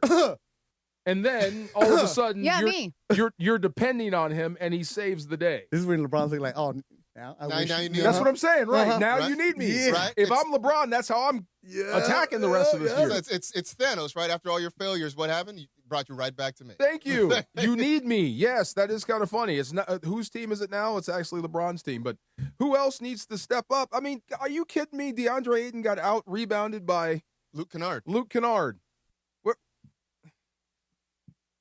What? Come on, man. You were speechless. I was waiting for you to. I am. I'm trying to be polite. I thought Michael Thompson had a connection with the dude because they were Bahama guys. Michael don't talk to anybody, man. Really? The broadcasters, you see this on the plane, right? You guys go one way, players go a different way. You don't really have that interaction. I go talk. Well, you're different because you're on the sideline with them. And you Thompson played. He put on a Laker uniform. Michael tells you, Michael's like, I see him, and that's it. You played the same position. He doesn't interact with them. That 50 years ago for some of these guys. But that's inexcusable. You get out rebounded by a dude that's 6'2". That's why he's only making $8 million. A guy who should be making huge check. And by the way, he's not going anywhere. He's going to opt in. Well, I mean, a guy who was number one pick. I mean, but has not been able to stick anywhere. There's a reason for that. He's 28. He is what he is, and he has those spurts where you're like, wow, and then other games where you're like, wow. And that's I will say the month of March was really, really good for DeAndre. The month of March was really, really good. That's the one thing before you leave. I got hit with this a bunch. They said March was an aberration. No, they played really well. That's what I said. Really good basketball. They played really because they had their 3 best players together, and they figured out how LeBron could be the third option. Less usage rate for LeBron, higher efficiency for LeBron. And this is where my boy Pat Sofin, who listens all the time, and I text with him all the time, hardcore Laker fan, has always told me, watch the second row for the Lakers assistant coaches. Greg St. Jean, is right behind JJ. And I've told DeAndre this about this. His dad is Gary St. Jean, who used to coach the Sacramento Kings back in the day. This dude played college basketball, D3 is smaller, but he was a Lakers assistant. He was in Phoenix. He's back here again. This guy, Greg St. Jean, is going to be an NBA coach. And the Laker players, you could tell, have gravitated towards him. And Lindsey Harding, the second assistant coaches. They love Nate. They love Sky Brooks. But you see these young coaches making the adjustments, right? Knowing what's going on. And that's what the Lakers did a good job of, knowing when to blitz, knowing when to switch the right way, knowing when to be on the block at a certain time, knowing when to be on the elbow at a certain time, knowing when to get into drop coverage. The Lakers are doing a much better job of that because they had their 3 best players. Right? If you don't have your best players, you're not going to be able to do anything. Or if you have 2 or 3, it's not going to be the same exact way. Everybody fit into the role. DeAndre Ayton figured it out, looked at himself like, hey, you're not that guy. That article that McMenamin wrote, he bought into what they need him to do. Then one guy goes down, roles kind of switch and change. And look, I was one of those saying, when they played the New York team, when they played Minnesota, and I got into it with DeAndre a little bit, like, it's bad shooting night on them. And then the more I started taking myself away, I realized it was bad shooting night because the Lakers forced bad shooting night. And that's kind of where I was, too, because at first, like, okay, well, the Knicks shot badly. Then they played the T-Wolves, and the T-Wolves shot badly. Then there was another game where the other and I'm like, okay, 3 in a row is not just right. Like, okay, one night's like, oh, they just had a bad shooting night. 2 nights, you're like, all right, maybe. When it's 3 games like that in a row, then at some point it's like, okay, well, the Lakers are doing something. They're making you look bad. Yeah. They made huge adjustment on the defensive side. Is DeAndre Ayton Aquaman? Like we said, if you get like the Super Friends, if you lose Superman and you lose Batman, and if you're down to just Aquaman, you're not feeling too good. Only thing I know about Aquaman, that was like an Entourage, right? Yeah. Wow. Yeah. I don't know cartoons. Sorry. I mean, I don't know. Yeah, I guess is that good or bad? Would you just tell me? If you're down to Aquaman, that's bad. All he can do is control fish. Wait, that's the guy who had like the Scuba Steve, like that? Well, he just commands seahorses. I mean, and like fishes. basically. Oh, like, forget that. That's weak. what I'm saying. He can't No, you don't want that. No. He actually has to be carried when he flies. Well, if you're like a supervillain in Omaha, like what's he gonna do? Like, it's just landlocked. There's no ocean around. But if I had Batman or Superman, I could fight. Right. But Aquaman, it's like I guess retreat time. There ain't no fighting that Aquaman. He has no tanks. Didn't think we'd have this conversation today. Facts. So today on Lakers Talk Daily today, I had a guy. What time do you do that? At 11 a.m. on the ESPN Los Angeles YouTube channel. Oh, really? What days do you do that? Weekdays. Oh, really? Yeah. So there was someone in the YouTube chat, and he comes in there. His name is David, and David said, "Yo, DeAndre, I'm going to my first Lakers game tomorrow." And I was like, "Oh, okay." I look at it, I was like, Lakers are playing against Thunder tomorrow. Oh. So he says, I haven't been to a Lakers game since 2001. And everyone in the YouTube chat was like, "Oh, damn, David, I feel kind of bad for you, knowing it's the first game." Because the Laker game is still a vibe. It's still a vibe. It's still a vibe. But just like as far as he said, I just hope that they can keep it within 20. That's where we're at right now, as far as just keep it within 20. Enjoy the sights. Go see the statues. LeBron is questionable for tomorrow, by the way. Get yourself something tasty to eat. Enjoy like a going beverage. to an island for the first time and you hit a tsunami. Come by section 111. Say hi to Michael, who talks to everybody during the pregame. Everybody except for me. He talks to everybody? No, we tell people to come by section 111 during the pregame, and if you stop by and you say hi to Michael, he'll stop and take his headphones off and he'll take pictures with you. Really? Yeah. Oh, Michael's great during the pregame. Send DeAndre Ayton up there. There you go. That's how you talk to Michael Thompson. He's worried about shooting hook shots. He's got to get ready, man. Gotta step out. I'm not giving up hope. I don't have much. I love left. your You positivity. gave hope like an hour ago. I'm trying. Look, man, I'm with you. This was fun when the Lakers were hot. It's fun. Yeah. Basketball is better when the Lakers are good. Now it's like I don't want to watch OKC be crowned champion again. You know what? I'm actually kind of rooting for Wemby. If the Lakers are out, I'd root for them. I think the Wemby eras might be starting close, really soon. Yeah, that Western Conference Finals. Oof. Yeah, dude is a monster. Is that the movie Wildcats? No, this is my daughter's basketball team, but I hate the Arizona Wildcats, and I'm glad they lost, so I'm wearing this. The Goldie Hawn, Wesley Snipes. Woody Harrelson sucked as a quarterback. Okay, next time you see that movie, there's a clip where Woody Harrelson starts out running, number 33, then all of a sudden he turns black. Oh, I know. You know that part? And then pops up white again. So many of them. There's so many of them. Right. He could have been like that at the house party, too. There you go. Yes, one of my favorite still holds movies. up. That movie still holds up. I still love that movie. Football. The nerd, the big offensive lineman, when he was out doing people's homework on the sideline. Yes, the Get in big there. dude. Yeah. Yes. Oh, my God. You know who I was in that movie? The dude that was like ramming his head into lockers. I was that guy. That's why you were scrappy. I was that guy. All right, boys, have a good show. All right. Good to see you, Beto. Yes, sir. Oh, man. Oh, Kings tune in. Yes, it's Kings game day. Go Kings. The playoff push continues as the Kings host. What did you call them? The Predators? The Predators. You had me. The Predators. Tonight at home, pregame coverage starts at 7, leading right up to face-off at 7:30. After the game, keep it locked here for Kings Talk with Sam Batesh. Turn the volume all the way up. You're going to have a blast. High energy. This is your spot to react, and we're going to break it all down. Catch every moment on ESPN LA 710 and the ESPN LA app. Just tap the Kings play-by-play tile. Home of the LA Kings. Go Kings. Talking about breaking it down. Dodgers trying to break it open. 6-1, they lead top of the 5th inning in Toronto. Mookie Betts, though, may not be around for the foreseeable future. Talk about that more. Mark is in for Darko and Travis, ESPN LA. Mornings in LA start with Sedano and Cap. Yeah, Michelle, I've taken a lot of heat around here for not knowing who Yoshi the dinosaur is. And then does this have something to do with Mario Brothers or does it not? Weekdays starting at 7 a.m. on ESPN LA. Because I only knew Mario from the video game Donkey Kong from 1982. But Michelle, you know who Mario and Luigi were. Of course. I mean, I'm Italian. Of course I know Mario. Right, I was just going to say. It's over here. Me. It's right over here. It's right over here. Those here. are our guys, please. Yeah, I mean, 2 Italian plumbers. You're Italian. Exactly. I know. Wait, those guys are plumbers? They're plumbers. I didn't know they were plumbers. Happy's face when you said I didn't know 2 they were plumbers. Italian plumbers. I didn't know those guys were plumbers. Really? I thought those guys just climbed ladders to get the Donkey Kong. I didn't know that. Looking at them now, excellent mustaches. Oh, very Mario good. And Yeah, very good. Very good. And they're great athletes, these guys. You 2 lovely mustachioed gentlemen. So. Yeah. The Morning Show with Sedano and Cap. Weekdays starting at 7 a.m. on ESPN Los Angeles. John Ireland here, and before the lights come up at Crypto.com Arena, make your night legendary at Javier's downtown. A SoCal tradition for decades, Javier's is where timeless recipes meet modern elegance. Handcrafted margaritas, premium tequila, coastal Mexican flavors, always a part of the celebration. Whether you're courtside or catching a concert, start your evening where LA gathers for that unmistakable Javier's experience. Javier's newest location is just steps from the arena. Javier's downtown. Tradition, taste, and an amazing start to your evening. Hey guys, it's Sedano. It's springtime in SoCal, and if you're still on those same old floors, make a power move with Hernandez Wholesale Flooring. Millions of in-stock options. Hardwood, laminate, waterproof vinyl, carpet, even turf. No waiting on spring sales, just true wholesale pricing every single day. Extra savings for first responders, military, and veterans, plus price match. Hit the showroom right off the 5 freeway or check them out at HernandezWholesaleFlooring.net. No games, no gimmicks, because no spring sale beats wholesale.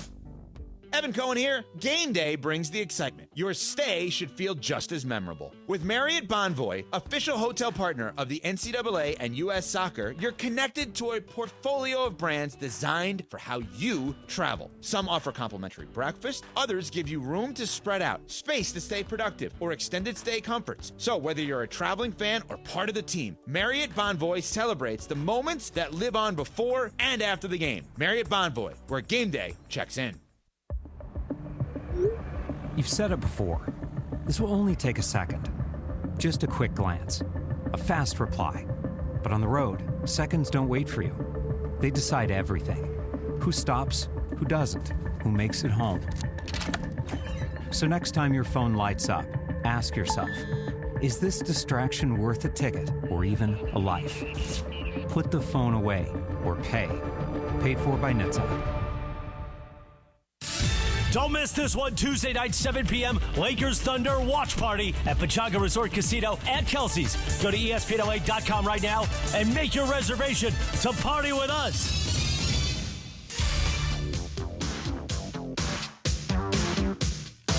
I'll give you $1 if you can tell me what this song is. It's, it's Aretha Franklin. Yeah, there you go. Pink Cadillac. Pink Cadillac. There you go. It's not Who's Zooming Who, but it's the same album. We going riding down the highway in a pink Cadillac. Yeah, pink Cadillac. There you go. Yes. This is when the old people had come back around. I think this is right after George Foreman knocked out Michael Moore, so old people became popular again. I think Cher came back with a hit. I met George Foreman once. Big man, ain't he? Big man, his I shook his hand, and his hand just swallowed mine whole. Yes. His fist looked like soup bones. Yeah. I lived in the same apartment building as Michael Moore. Yeah, when I first came back to L.A. doing the Best Damn Sports Show, he lived in the apartment down the hall. Okay. And we met at the laundromat. Laundry, like the corner was the laundry room. Right. And he walked in with, like, baby clothes. And I'm like, that's the former heavyweight champion of the world. Like, you punch people in the face. And he's washing onesies, huh? And he's mad because he over-dried the baby clothes. Yeah, And it just, it just didn't match. Yeah. I get it. Yeah. I get it. What do you say to a guy that gets knocked out by an old man? You almost had him? Sup, champ? I think that's what I said, too. Yeah. What was the guy's name that you said Frank McCourt hired, the psychic? Vladimir Spunt. Spunt. S-H-P-U-N-T. That must have been a fun era of Dodger baseball. Not for Dodger fans, it wasn't. I mean, like, it must have been like a thrill a minute. Like, what else could... Really? He paid a psychic? He paid it was like, they're because part of why he had to sell the team... No? Was because he was going through a nasty divorce, and there were all kind of financial issues. Grasping at straws. And as the divorce was going on, all these things about the team mismanagement started to come out. And that was because that was an expense. Everything I got you. Everything comes out in the wash during the divorce.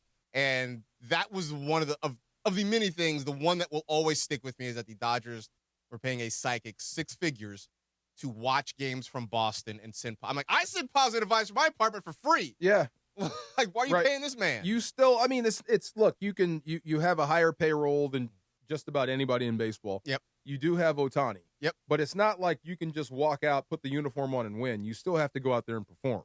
Right. You know what I mean? You still have to play. Yes. But the thing that makes it hard to like go, all in is if you lose a guy, it doesn't matter. It's not going to scuttle the ship. Right. If you lose 2 guys, it's not going to scuttle the ship. That's the thing.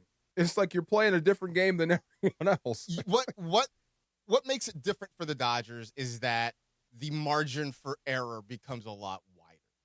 Yeah. You know, You get a lot more runway. You get a lot more, like because you're right. When you're running even without Mookie Betts, and hopefully he's back sooner than later, but it's an oblique. This could take a while. Even without Mookie Betts, you start with Shohei Otani at the top of the lineup. You follow that with Kyle Tucker, who you just brought in because he was by far the best free agent available.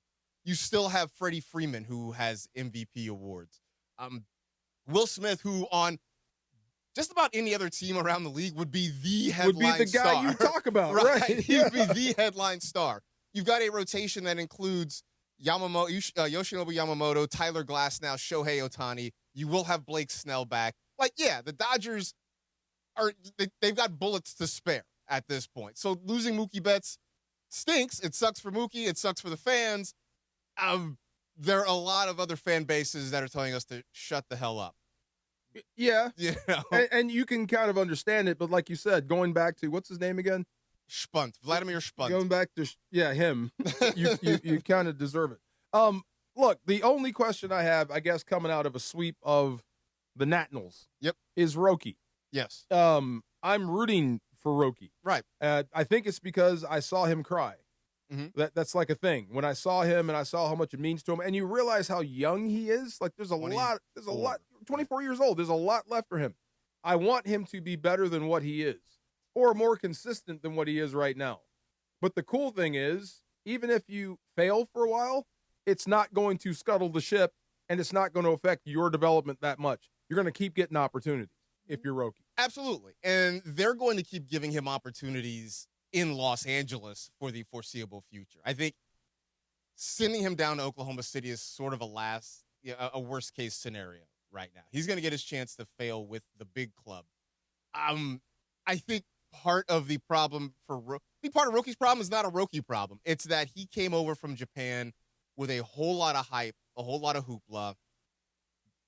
They talked about him like he was going to be Yamamoto and hit the ground running, when he didn't have nearly the level of experience in Japan that Yamamoto had before he came over. Mm-hmm. The Dodgers sort of looked at him and saw potential, but also knew that he was a little bit of a project. But I think we all sort of cast him as the next big thing. I know it's probably not what fans want to hear. I see some positive development but it's not. He's not going to all of a sudden look like a Cy Young kind of guy. They're going to be growing pains. He's adding a new pitch. He's working on mechanics. So it's going to look rough at times. But watching where he was at the start of March and watching where he was yesterday, there's definite improvement there. You just have to be patient with it. With an ERA of 18+, that's an yeah. improvement. Well, I mean, okay, it's early. It's early, and you give up a couple of runs in a short amount of time. That number balloons quickly. I wonder how old I'm going to be when he starts to pan out. Like, am I going to be at like a retirement age saying that's the guy? I knew it. If it's that long, he's not going to be here anymore. It wouldn't be here. He's not going to be here. It wouldn't be here. By the way, speaking of being here, he is must-see TV. I keep saying this about Otani. Mm-hmm. If you're Teoscar Hernandez, you're just wasting food at this point when you're throwing seeds into his face, because the guy is going to do something every night. Like, even when you think like it can't happen, boom, it does again. You watch baseball way more than the average person. Right. Have you ever seen anything like this? No. When you factor in the fact that he could also pitch. That's the thing, is that he pitches. I mean, because I think the closest thing would have been peak Barry Bonds. Right? If he pitched. But like peak Barry, when no one was pitching to him, right? When teams were walking Barry with the bases loaded because he was that dangerous. Barry Bonds might see, over the course of a week, 3 good pitches to hit. Maybe. He'd hit 2 of them out of the park. Yes. You know? Right. Which is an insane thing to think. So, no, I don't think we've seen anything like Shohei ever. We may never see anything like Shohei again. And I think it's really fun that he gets to go to Toronto this week, where they thought they were going to have him a couple of years ago. That's so mean. Right? Yeah. Because, like last year when he showed up there during the regular season, they booed him, and then he immediately hit a home run. That'll shut you up. That'll shut him up. So now I'm wondering, like, I'm sure he's going to get booed. I'm wondering who gets booed the most. Why would you boo Shohei? For what? Because you're jealous and you're a hater. Because you couldn't pay him enough? Or couldn't create an atmosphere he wanted to be in. I mean, I don't know. I'm just not mad about upsetting Canadians. But for some reason. I wonder who do they boo the most? Do they boo Yamamoto, who shut him down those last 2 games? You can't boo him. It's Miggy, bro. It's Miggy, right? It's Miggy. Yeah, because Miggy had 100%. Miggy Bro had came out of nowhere with the game tying home run in Game 7. Why would I boo him over that? Because you're still butthurt. I mean, okay, then boo your own squad. You know? Well, they're not gonna do that. Fans don't do that. I mean, Dodger fans do. Do Dodger fans boo people that hurt you? Not cheated you. I get you. You want to boo anything Astros? All for it. Right. You want to boo Machado and the Padres? I get it. Mm-hmm. But do you boo people that just did their job and made you lose? Absolutely. Yes. What? Because we're not champ. Like, think about this. Like, yeah. You are not the champion because of this person. He hit the home run. He did the catch. He did the throw. Like, so you're upset. Like, I understand the notion of like, well, they did their job and they won, but he's a reason why you're not. You didn't get the parade. You didn't get the hardware. You didn't get the ring. Like, yeah, I'm gonna be mad. I would be I'm mad. gonna be salty. Then boo your own pitcher. You put it right where I like it. His new name in Canada is probably Miguel Bleepin Rojas. Okay, I get you there. Aaron Blanken Boone. Right. Okay. Like, okay, that makes sense. That makes sense. Don't boo me for doing my job. I go back to Barry Bonds, who once said, "You got to be really good to make 50,000 people boo you." This is true. This is very, very true. Very, very, very, very true. And people, well, not people, but baseball fans already hate the Dodgers. Yep. So it's an easy boo for them. It's easy. Why would you We're boo like- Miggy Rowe, though, man? Because He's he a broke good your boo, heart. One of the more likable guys ever. I mean, He's sweet. he came out of nowhere. Because of all the dudes on that roster, Miguel Rojas might have been the last guy you would have expected to hit a home run in that situation. Again, blame your guy. Don't blame him. He's just doing his job. I'm sure there's enough blame to go around. I'm sure there is. My God. The Mason and Ireland blame pot. I wouldn't blame anybody. Unbelievable. Just who's on the bump? Who pitched today? You said Justin Robleski pitched. is still dealing. I mean, they are going to the top of the 6th, and still 6-1 Dodgers. Yep.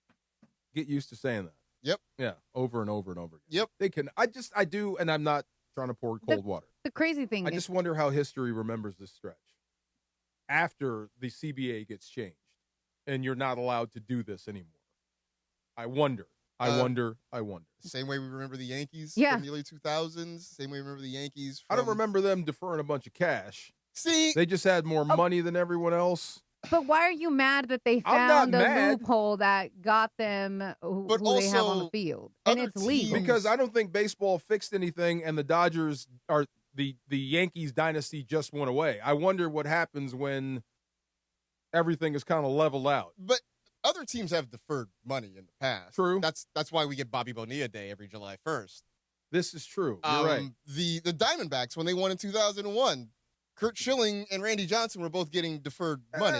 Good point. So Great this is point. not a new phenomenon. Excellent point. The Dodgers just did it better than everybody And they got Shohei. and they got Shohei. I heard this on the way in. I think I read it. Do you believe in war?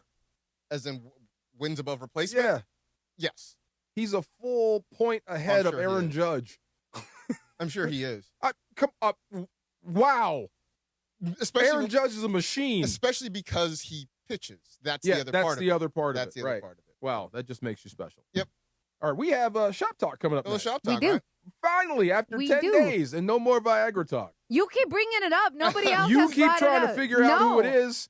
I have not. I'm Look, bringing the off chat. air to air. She asked me every break, who is it? Who is it? That Is is it this not guy? true. Is it this guy? Because the chat keeps bringing up names. Nah, I bet. The chat is you. No, the chat is YouTube. Shout out to the chat. Shout out to the chat. Do a little shop talk, Yes. guys. We wrap things up here. Marcus in for Trav, DeMarco Travis, ESPN LA.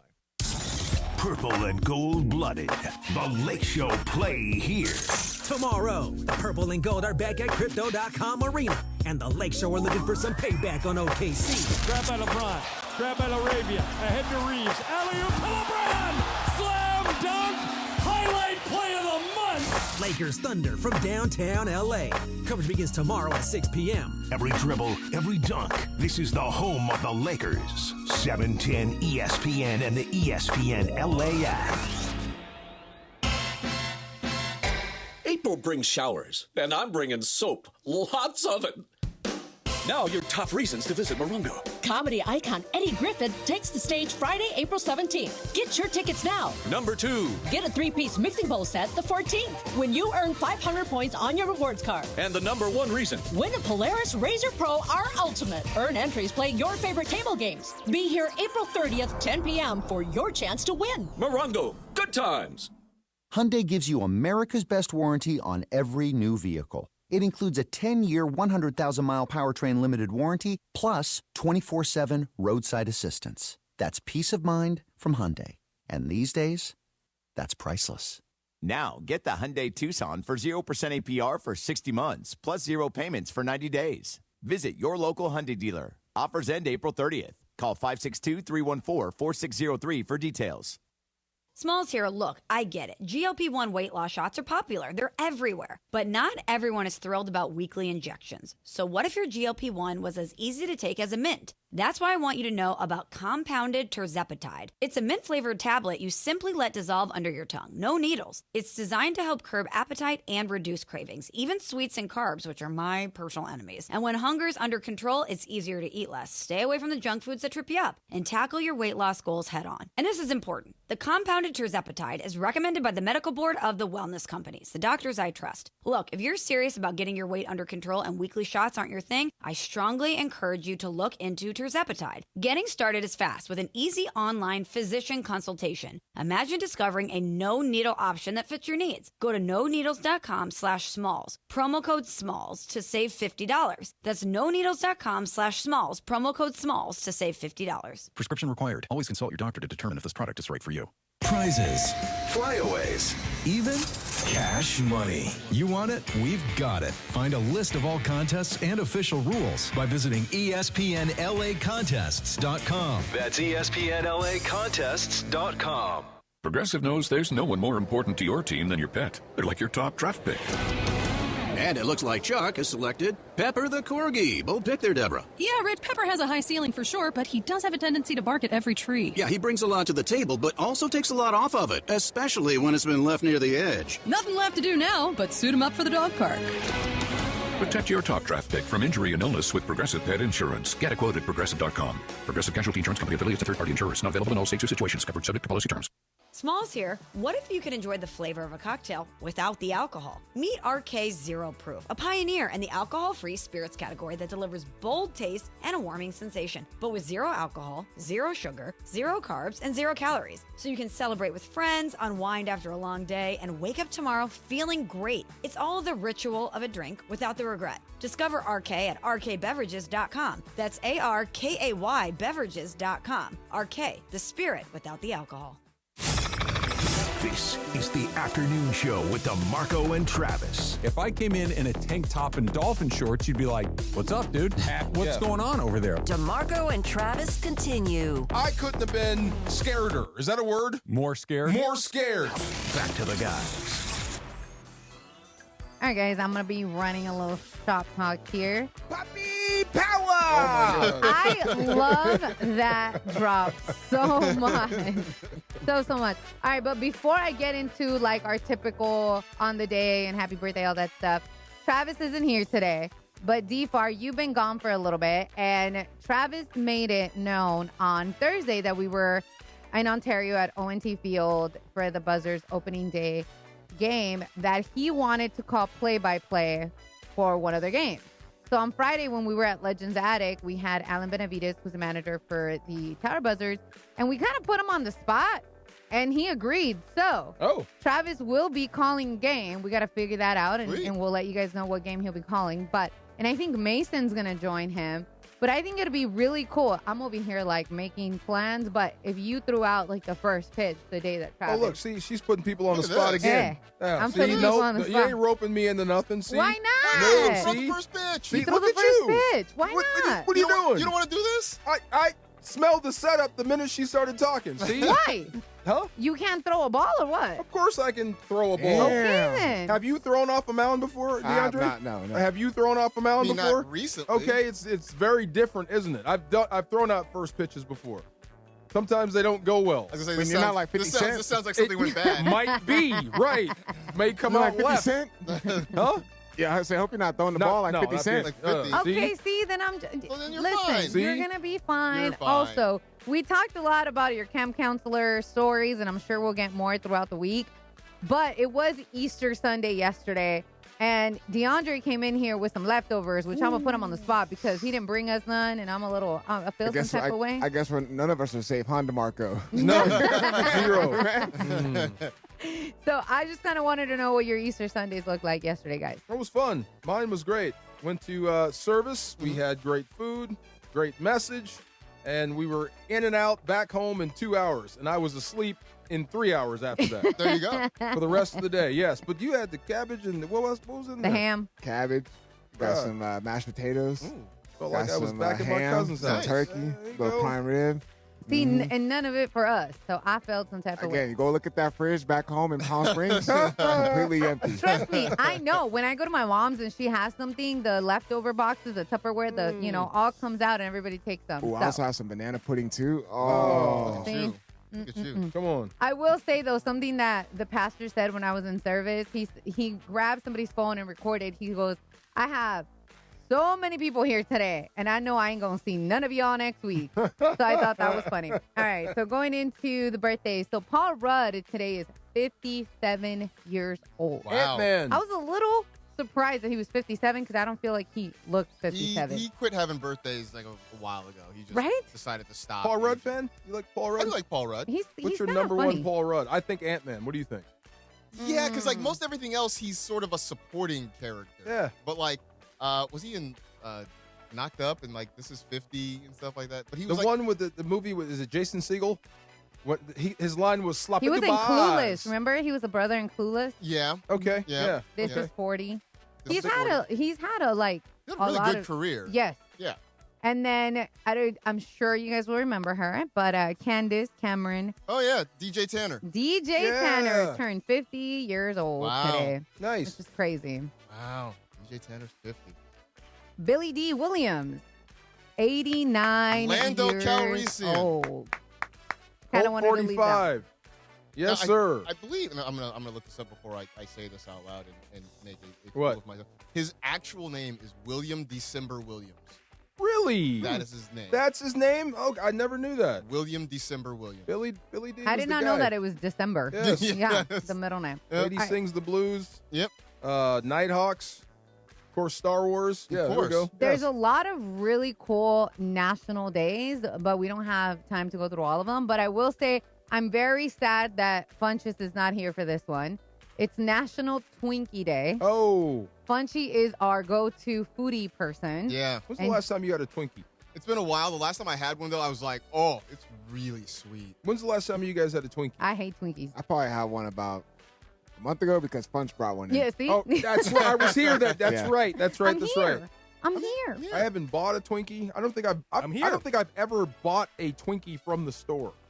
Do they exist in stores? They just Hey, in appear. gas stations, right? Yeah, like gas Somewhere in stations. gas stations. Don't they serve them in the they have box? They did like an yeah. individual Twinkie. Like I went into the gas station just for a Twinkie. I've Oh, never cool. done I that. don't think anybody does that. Nobody No, does not that. that. No. Funches does that.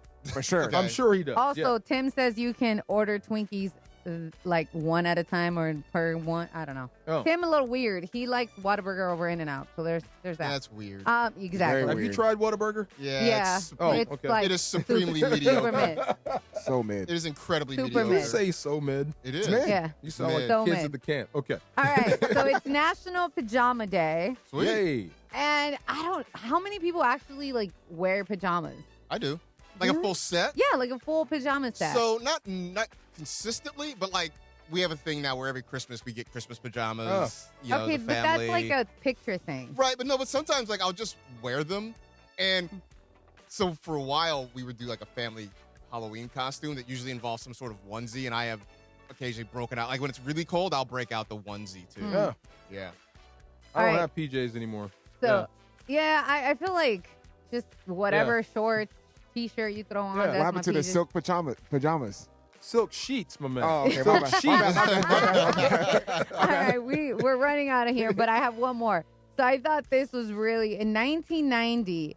Cry Baby. Other movies debuted, but Cry Baby debuted in theaters. You guys remember the movie Cry Is Baby? that Johnny Depp? Yes, with the little Oh, yeah. tear. I do remember that one. Okay. I was so obsessed with that movie. I don't even know why.